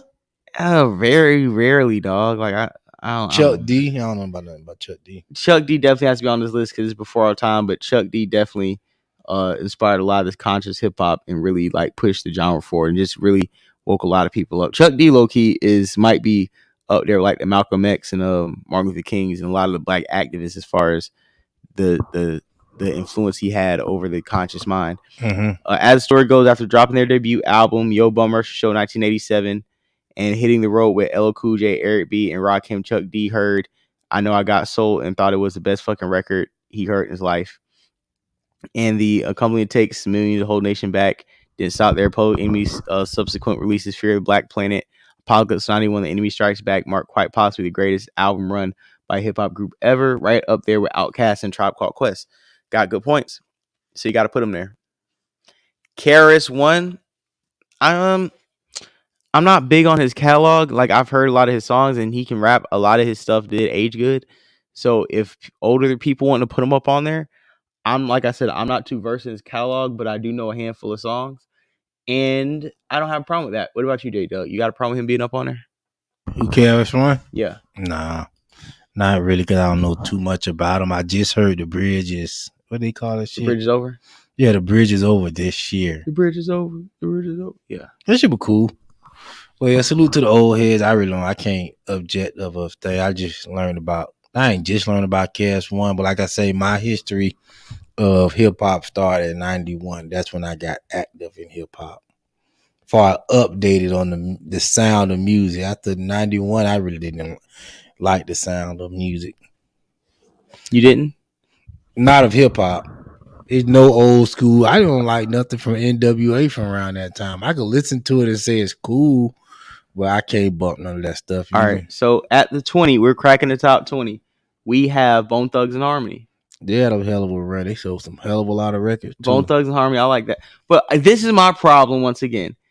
Why are you putting groups up there and you put Andre 3000 by himself and you gave him Outkast work? Because it's nobody in Bone Thugs like had a run. Right, but what I'm saying is this. He should just put that as Outkast instead of Andre 3000. Because you should just said Outkast had a run instead of Andre 3000 had a run and a Big Boy is on every song. So like, you know what I'm trying to say? Like you can't keep trying to discredit that nigga. That's like me and you doing what we do, and nigga like J Doug's run or FBJ's run. Like nigga, we were doing this shit together. It wasn't like a fucking run. But it is even a bad because we play different positions. But if both of us were sitting on the couch podding, like. You know what I'm saying? Like you weren't producer and out like it's like rapper DJ type shit. Mm-hmm. But it's like you can't just say one and not the other.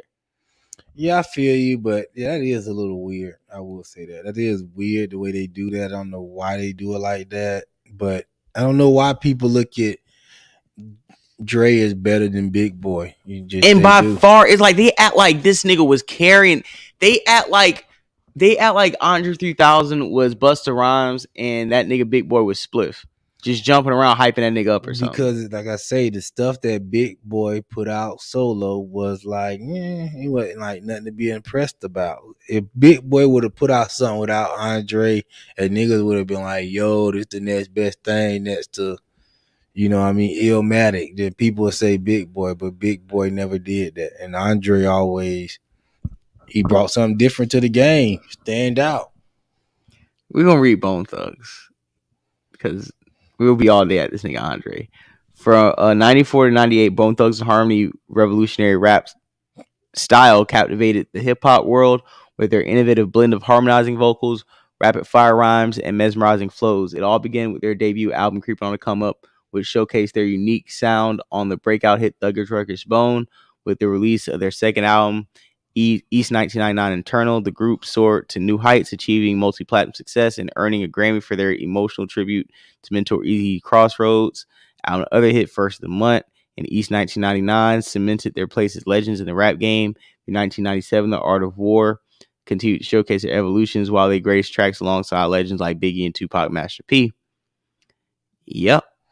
Yeah, they didn't even have a 5-year run. Yeah, they did. This was it. Bone Thugs and Harmony was some niggas. What? Yeah, I definitely got to say that. Kendrick Lamar at 19. 2013, 2017. Yeah, that was Kendrick Lamar's run. I'm cool with that. What do you think?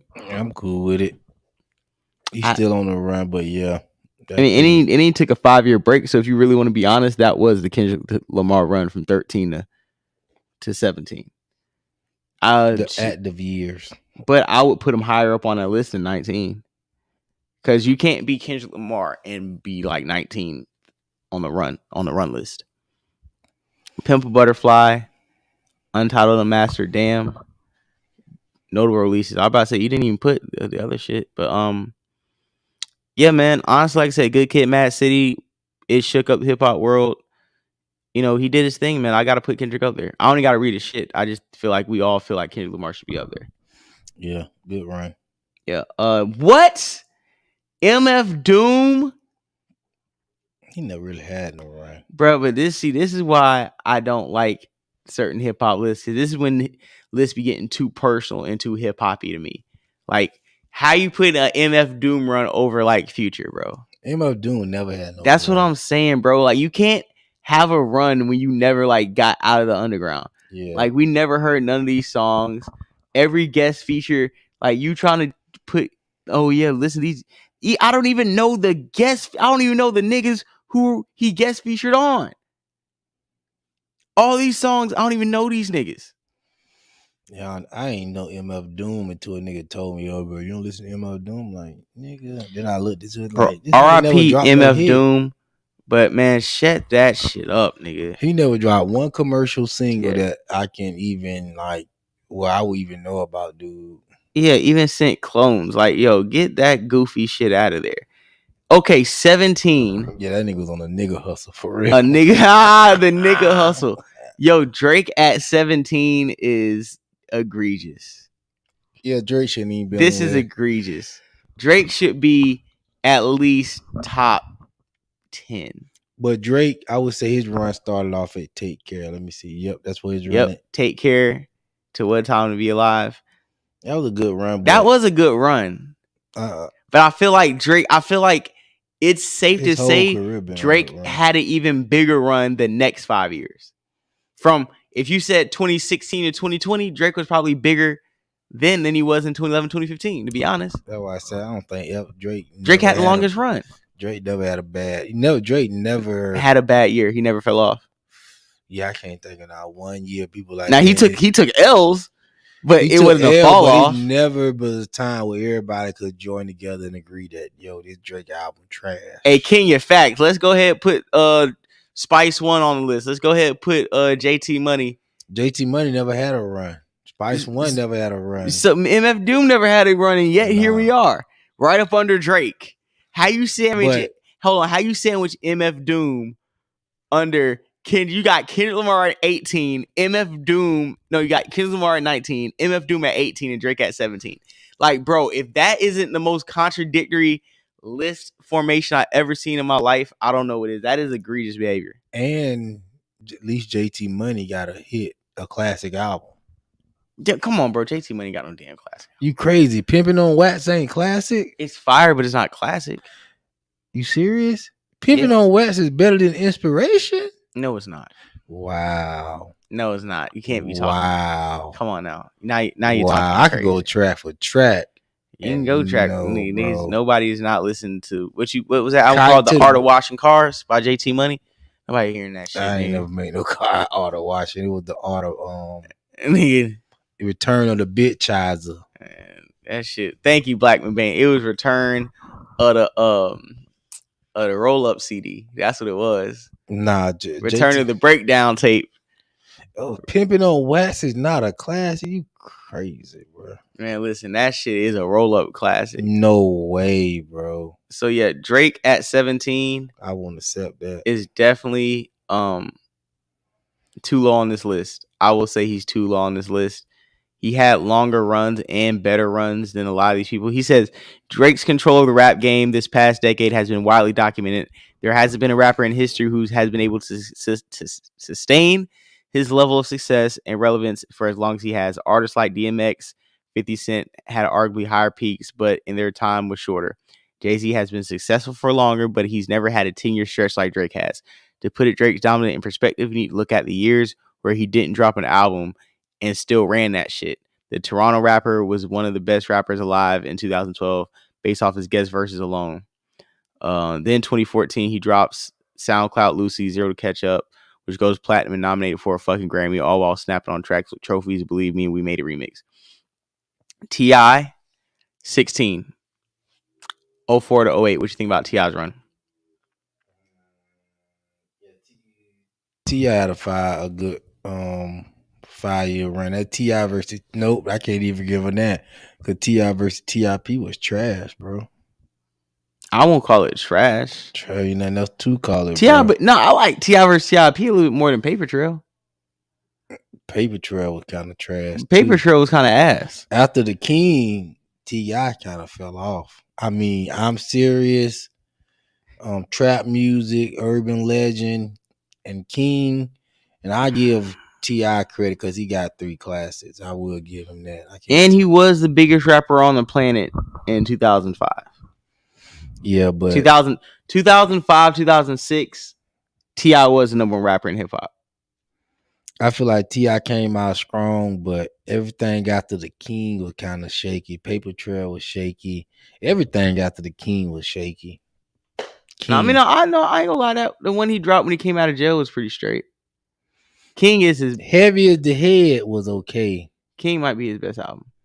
Heavy as the Head, the Return of the Trap Man or whatever, that shit was kind of fire. But yeah, that's what I'm saying. T.I. had some quality albums. Yeah, but I'm talking about classics. Stop it, urban legend. I'll say this: T.I., Ludacris, and Nelly all kind of fit in the same boat. I wouldn't put T.I. in the same boat with Ludacris and Nelly because, like I say, T.I. got 3 albums you could put in and just let them ride. Yeah, yeah. Nelly don't really got that. You know, he got a classic with. So you'll agree that T.I. is above Nelly and Ludacris. Yeah. And Ja Rule. I'll put T.I. ahead of Ja Rule. I'm sorry. Because T.I. got the gangster tracks and he got the fucking tracks for the hoes. I mean, T.I. held his reputation better than Ja Rule did as far as like people. Oh, I don't know. I wouldn't put T.I. They both got 3 classics. I can't put T.I. ahead of Ja Rule. I'm pretty sure Ja Rule got more money than T.I. What? Man, all right. I'm talking about for his 5-year run, Ja Rule got more paper than T.I. T.I. Nah, bro. T.I. did a movie, bro. T.I. was getting bread, bro. T.I. was getting real couple bread. Movies too. Man, I think T.I. was getting more money than at his height. Yeah. No. Yeah, at his height, I think so. I can look at T.I. album sales. At T.I.'s height, I would agree he was putting in that work. Cause T.I. was really like T.I. was cool, but he didn't have the singles, bro. T.I. had the singles. What are you talking about? The street single. Let me see. T.I. had the street singles. What are you talking about? T.I. had the street singles and he had the singles for the What hoes. You know about that was his first video. Fire. Bring them out. Fire. 24s, fire. Yeah, he got I like my top. Yeah, that shit. What's that shit called? I forgot. Yeah, T.I. Top down remix was fire. Yeah, T.I. definitely. T.I. was on that chart more than what I think. Yeah, exactly. A lot of those songs, I just don't go back and listen that much. What T.I. you like, we can do whatever you like. T.I. definitely. That was his biggest one. 3 times platinum, 4 times platinum. Yeah, all I'm saying is, hey, swagger like us. Like, what do you mean? T.I. was the single man. Mm-hmm. To keep it a buck, if you needed a single, T.I. was that man. Scarface at 15. Hey, smart. I will put Scarface up there, especially with The Diary is probably my favorite Scarface album. That's the best album he got. Yeah. That shit's fire. Scarface Run. You gotta be What's your face ain't fucking with Ja Rule, bro. Who? T.I. So you got Ja Rule over T.I.? Ja Rule got more singles. You want to do a versus? Oh yeah, I do a versus between Ja Rule. Ja Rule got 3 albums that done both sold over 3 million copies. Let me go to T.I. I'm pretty sure T.I. got some albums sold over 3 million. I'm finna see now. Nah, T.I. wish, bro. His first album was 1-time platinum. Second album, 1-time platinum. Third album, 1-time platinum. He ain't sell 2-time platinum until Paper Trail, and that was his worst album. But that's the one he had that. It's living your life. I think a Ja Rule 50 Cent. I mean, Ja Rule T.I. versus would be dope, and I think Kenya agrees. So we got to get that going. Yeah, but nigga said top 3 out of Atlanta is Future, Gucci, 3 Stacks. Everything else is cap. Bro, I'm not putting 3 Stacks ahead of T.I., and I'm not putting 3 Stacks ahead of Jeezy, bro. To be honest, bro, Ja Rule with 3 albums, bro, that sold more than T.I. whole catalog, bro. It's just by doing the raw numbers. He done sold more than T.I. whole catalog. Listen. We do a versus. You only got so many chick records you can play. Look at that, bro. Pain is Love, 9 million worldwide, 3.6 million in the US. Rule 316, 4 million in the US, 6 million worldwide. His first album, Veni Vidi Vici, 1.6 million in the US, 4 million worldwide. Last Temptation, 1-time platinum. The Blood in My Eyes, gold. The RULE album, 600. Dog said Lil Baby ahead of 3 Stacks. Yo, slow down. I can't do that just yet. So yeah, bro, Ja Rule, like I say, but T.I. wish he had Ja Rule album sales. Okay, we can, I wasn't sure about that, but you say Ja Rule fucking. He say Ja Rule fucking Rule. Sure. All right, 13. Run DMC 84 to 88. You got to put Run DMC up on there, and I don't even got to go down their catalog. It's Run DMC. Come on now. Honorary. 12. Snoop Dogg. Snoop. 92 to 96.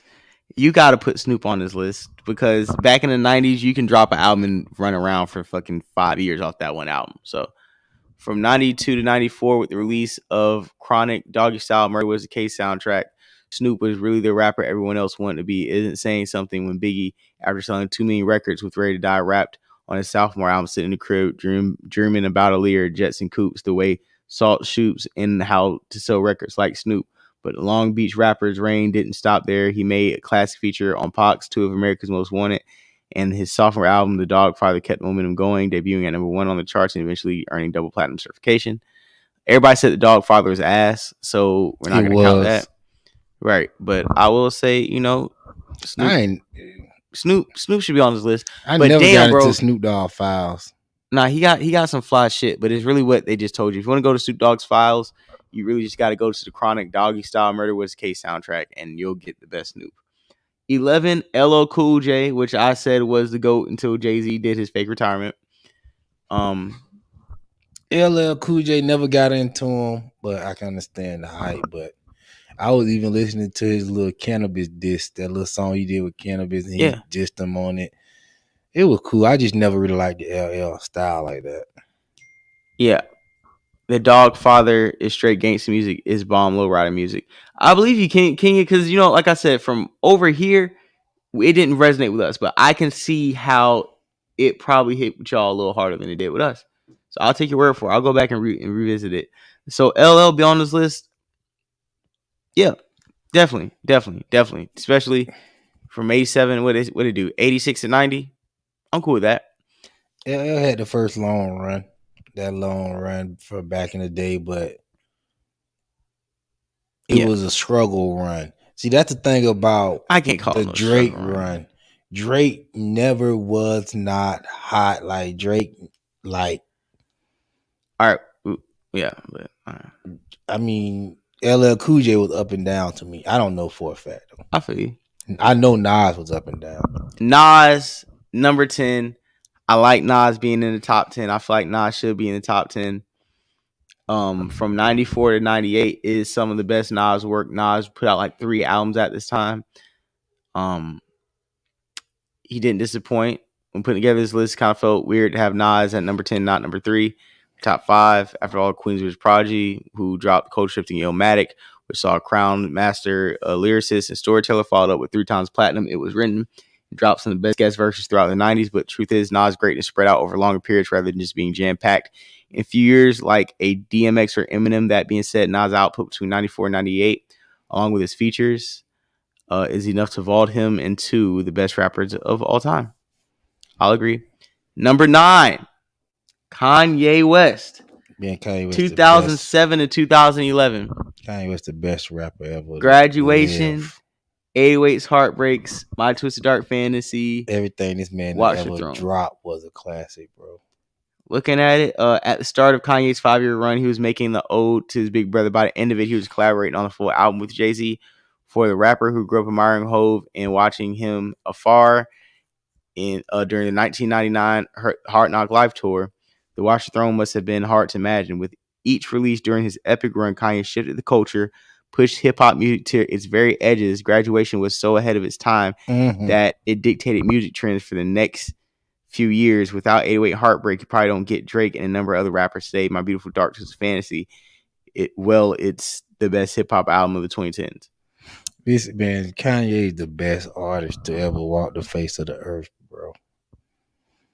I don't know. No, Kanye never dropped no bullshit, bro. I never put in a Kanye West album that did not play from start to finish.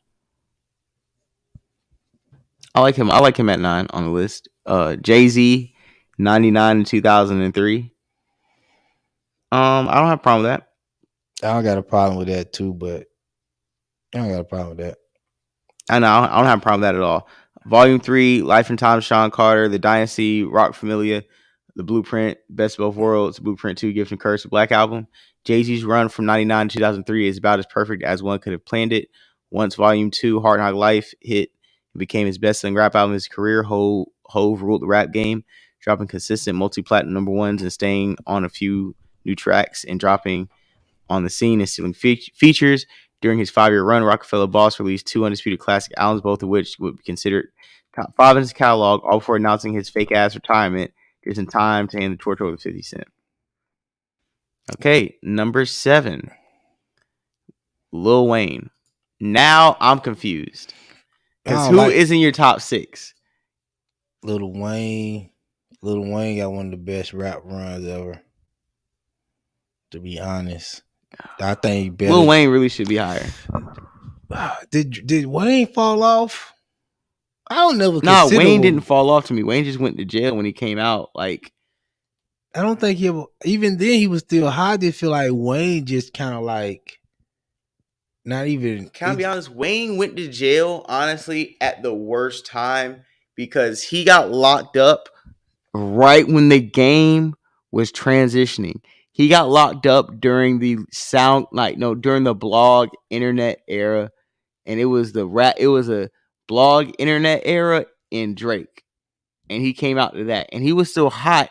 And honestly, people we like say 2011, Wayne really fell off when Birdman was holding back Carter 5. There you go. I forgot about that. Because remember when Believe Me came out, that was supposed to be like the first single from Carter 5.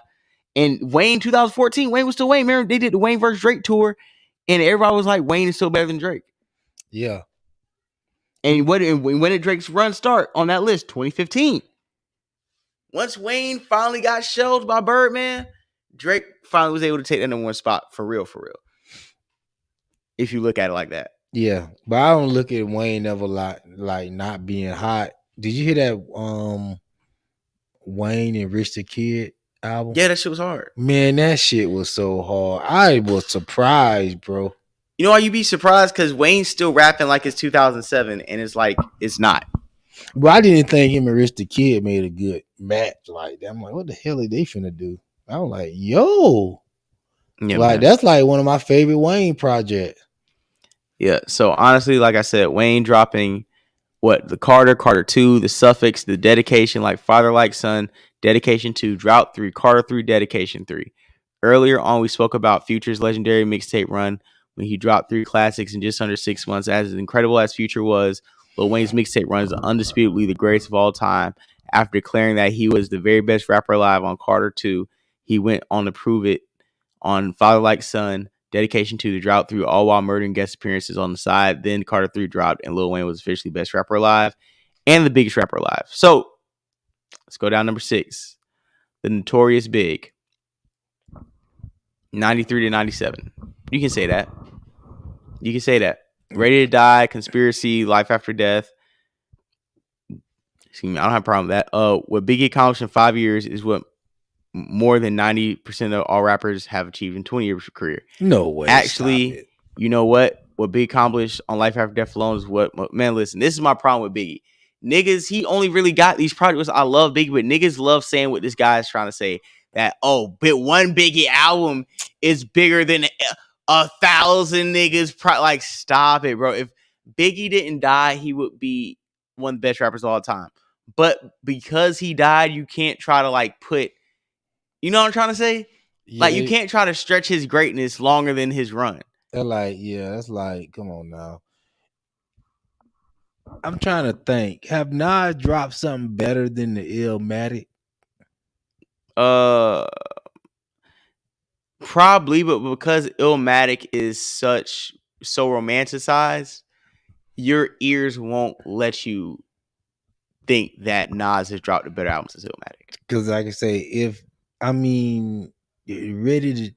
not really a big Ready to Die fan, but I can understand that saying, but I don't think that applies to Ready to Die. And honestly, Ready to Die wasn't that fire to me. That's why I said I don't think it applied it to Ready to Die. And honestly, Life After Death is cool, but niggas need to relax. Let's go to top 5. Number 5, DMX, 98 to 2002. Yeah. That was It's Dark, Hell is Hot, Flesh is My Flesh, Blood is My Blood. Then there was X, Great Depression. Yeah. That was a hell of a run. Yeah, DMX at the time he was on top of the rap game wasn't for long, but boy did he make the most of it during the time where Puffy and Bad Boy had the radio charts on lock. DMX came to represent the streets and became a phenomenon. The Yonkers rapper became the second hip hop artist to top the charts twice in 1 year. The first one was hip hop. First one was Tupac, 96, and even more impressive, DMX became the first artist ever to have his first 5 albums debut at number 1 on the Billboard. That's huge. Number 4, 50 Cent. Yeah, all classics from. Yeah, I like 50. Yes. I like 50 on this list. Guess Who's Back? 50 Cent's Future.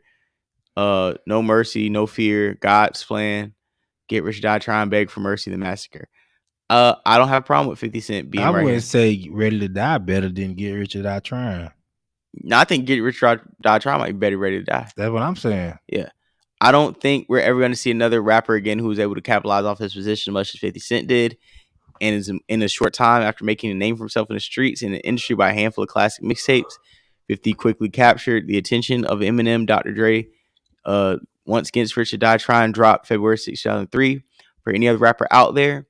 But it wasn't that 50 was overwhelming in the rap game with his debut. It was also the way he leveraged the success to a bunch of other things, starting G-Unit Records, dropping Beg for Mercy in 2013, launching Tony Yayo, Lloyd Banks, Young Buck, all into platinum-selling superstars, and even plenty more. Everything 50 touched during his 5-year run turned into gold. Peep, the Game's debut album, the documentary. You think he would have sold 5 million albums without 50 contributing hooks for West Side Stories, How We Do, Hate or Love It? I don't think so. That's what I'm saying. He gave Lloyd Banks, Yayo, Young Buck, The Game, and a group project. He literally gave like 5 albums away. Yeah, no, because salute to all his people. All his people really dropped. I think Buck dropped 2 albums. Yeah. Lloyd Banks dropped 2. G-Unit dropped 2. Tony Yayo dropped 1. The Game dropped 1 on the G-Unit. So, man, yeah, he did get a lot done throughout them time. And them boys was selling. You got to think. Even with Rockefeller artists. Nobody on Rockefeller selling like that other than Jay-Z. Yeah. A little bit Cam, but Cam wasn't selling more than Jay. Right. So, we got number 3 on this list. It's Tupac.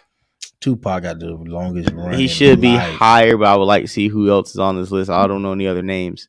There's no other rapper higher than Tupac. So strictly for my niggas, Thug Life Volume 1, Me Against the World, All Eyes on Me, Don Cluminati. Definitely Tupac should be on this list. Strictly for my nigga, all them classes. Yeah, it's actually crazy that Pac's 5-year run was pretty much the bulk of his entire recording career.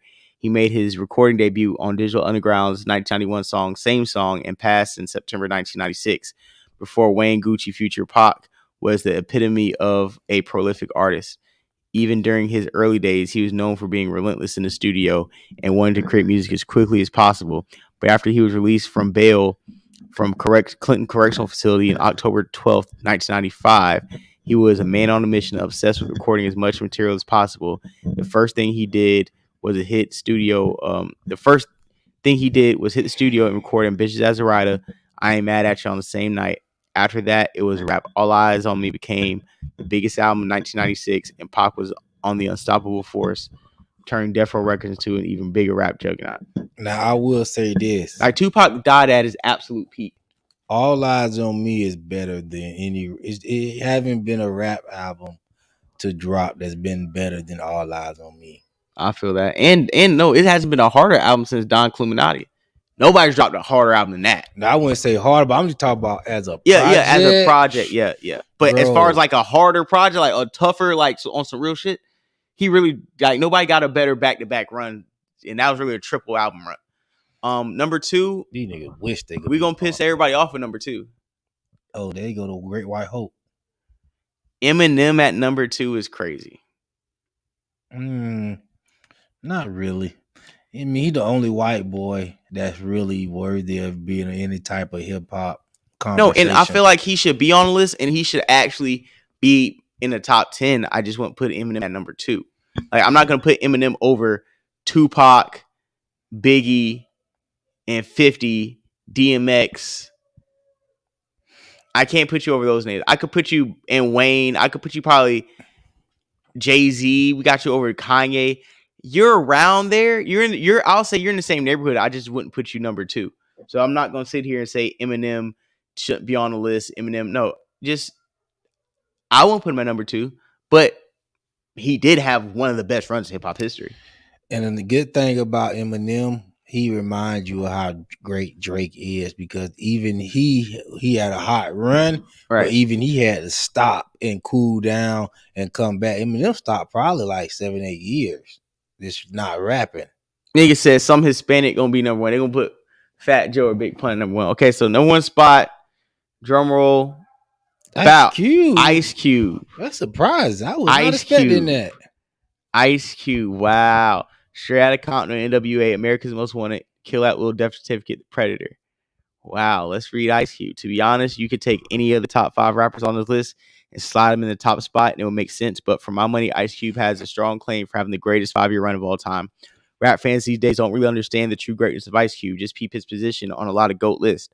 I think the younger hip hop heads know he's a West Coast legend and one of the most influential icons ever, but they don't know he's truly a one-of-a-kind rapper.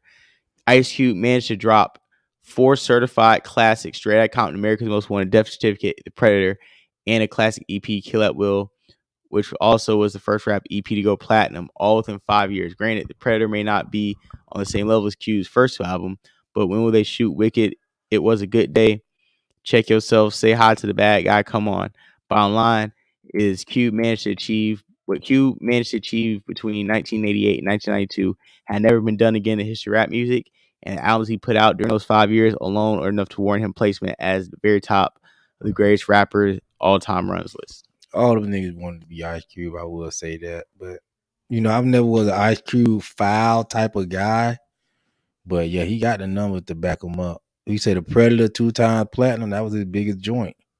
Yeah, Salute the King from Cali. Yeah, Cali won that shit. Ice Cube, yeah.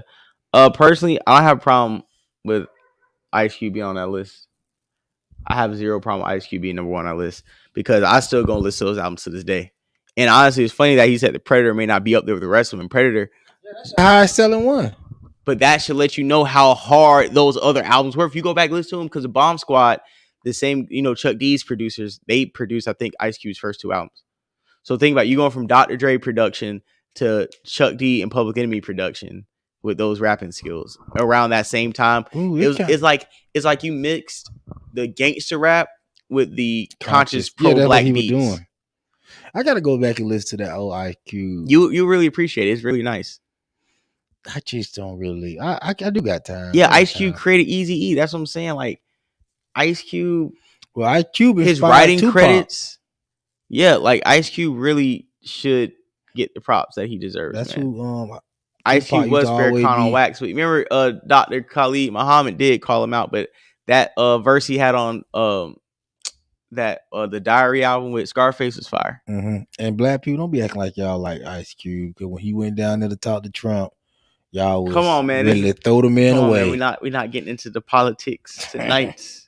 This is not a black show, J Doug. Not tonight. This is not a black show tonight. This is the beats was banging. This is a Caucasian platform tonight. No, but Eminem went number 2. So salute to Ice Cube, though. I'm not a big Ice Cube file type of guy, but only people that I'm really up on their files is Pop from like that era. Tupac. Yeah, I'm telling you, bro. But honestly, you should go back and listen to a lot. My dad never listened to Ice Cube. If my dad was listening to Ice Cube, I probably would have been on Ice Cube. My dad used to be listening to like DMX, Ja Rule, Tupac. All right, well, listen. Honestly, I think we should wrap up the show because it's like 12:20. Yeah, we roll it. Yeah, Perspective Facts podcast. We're gonna have another great episode this week rolling up. You know, this was we were trying to start like an hour earlier and shit, and we just couldn't get a lot of shit set up. But we finally beat technical difficulties. Episode 70, and he wrote for episode. Actually, no, DJ Pooh wrote Friday. Episode 70, Perspective Facts podcast. Salute to everybody in the live chat. King from Cali. Salute to Pops in the building. You know what I'm saying? Google me. Salute to Black McBain in the building. Salute to my guy Sit Politic podcast in the building. You know what I'm saying? Salute to my guy. Where's he at? Damn, I forgot. 215. Salute to you too. Oh, you talk about Philly. Philly. Philly. Yeah, Don Philly. Salute Don Philly. Yeah, man. We're gonna holler at you guys on Monday or Tuesday. I think it was Tuesday. We're gonna holler at you guys. I'll be dropping clips, reels, shorts all weekend. Perspective Facts podcast. Like I said, we're on the way to 100,000 views this month. Tap the button, subscribe, hit the like button, hit the Cash App, and you guys have a wonderful and enjoying the show with us, man. We will see you guys Tuesday, episode 71. Peace. I had to do it.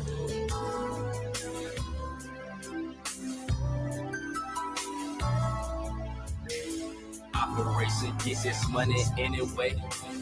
Stack it to the ceiling and we vacate. Grind it up, stack it up, sell it out. Yeah.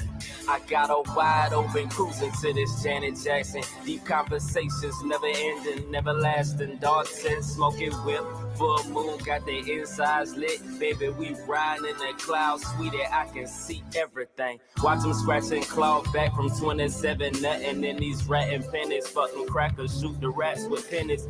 She tried to go back and forth, couldn't match with my tennis. Put her on the belly, fuck the head that I was buying kidneys. It was all computer loving, dog, I never got a digit. She was nut hugging while I wrote raw papers cause they the thinnest. Mission complete, eye contact only, super strategic, all about the money. Let's damn that cookie GM3 it, yeah. On 95 windows crack, letting the wind blow. Real life rap, no game, this ain't Nintendo. This the Genesis, Dreamcast, that's the projection. Keep a pistol on my hip, just for protection. Keep a pistol on my hip, just for protection. This the Genesis, Dreamcast, that's the projection. Real life raps, no game, this ain't Nintendo. On 95 windows crack, letting the wind blow. Rose gold runs and gushments, coasting, consuming candy. Saturday night cartoon shit, elephant print all over my 85s. Kick back, put the car on drive, floating around giving game. Only if she can get me paid. Flash the lane in the flash, 06 the Wayne Wade. Perfect picture for my listeners, Thomas Kincaid.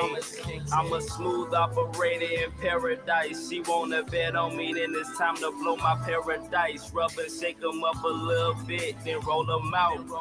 We look gorgeous together, girl, I ain't pulling out. Like fuck a plan B, if plan A is working.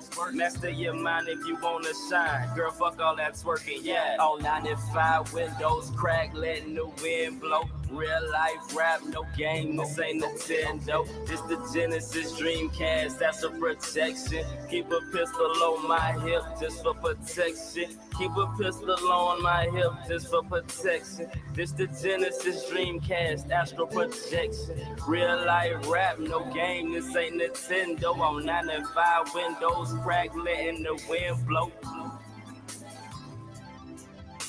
On 95 windows crack, letting the wind blow.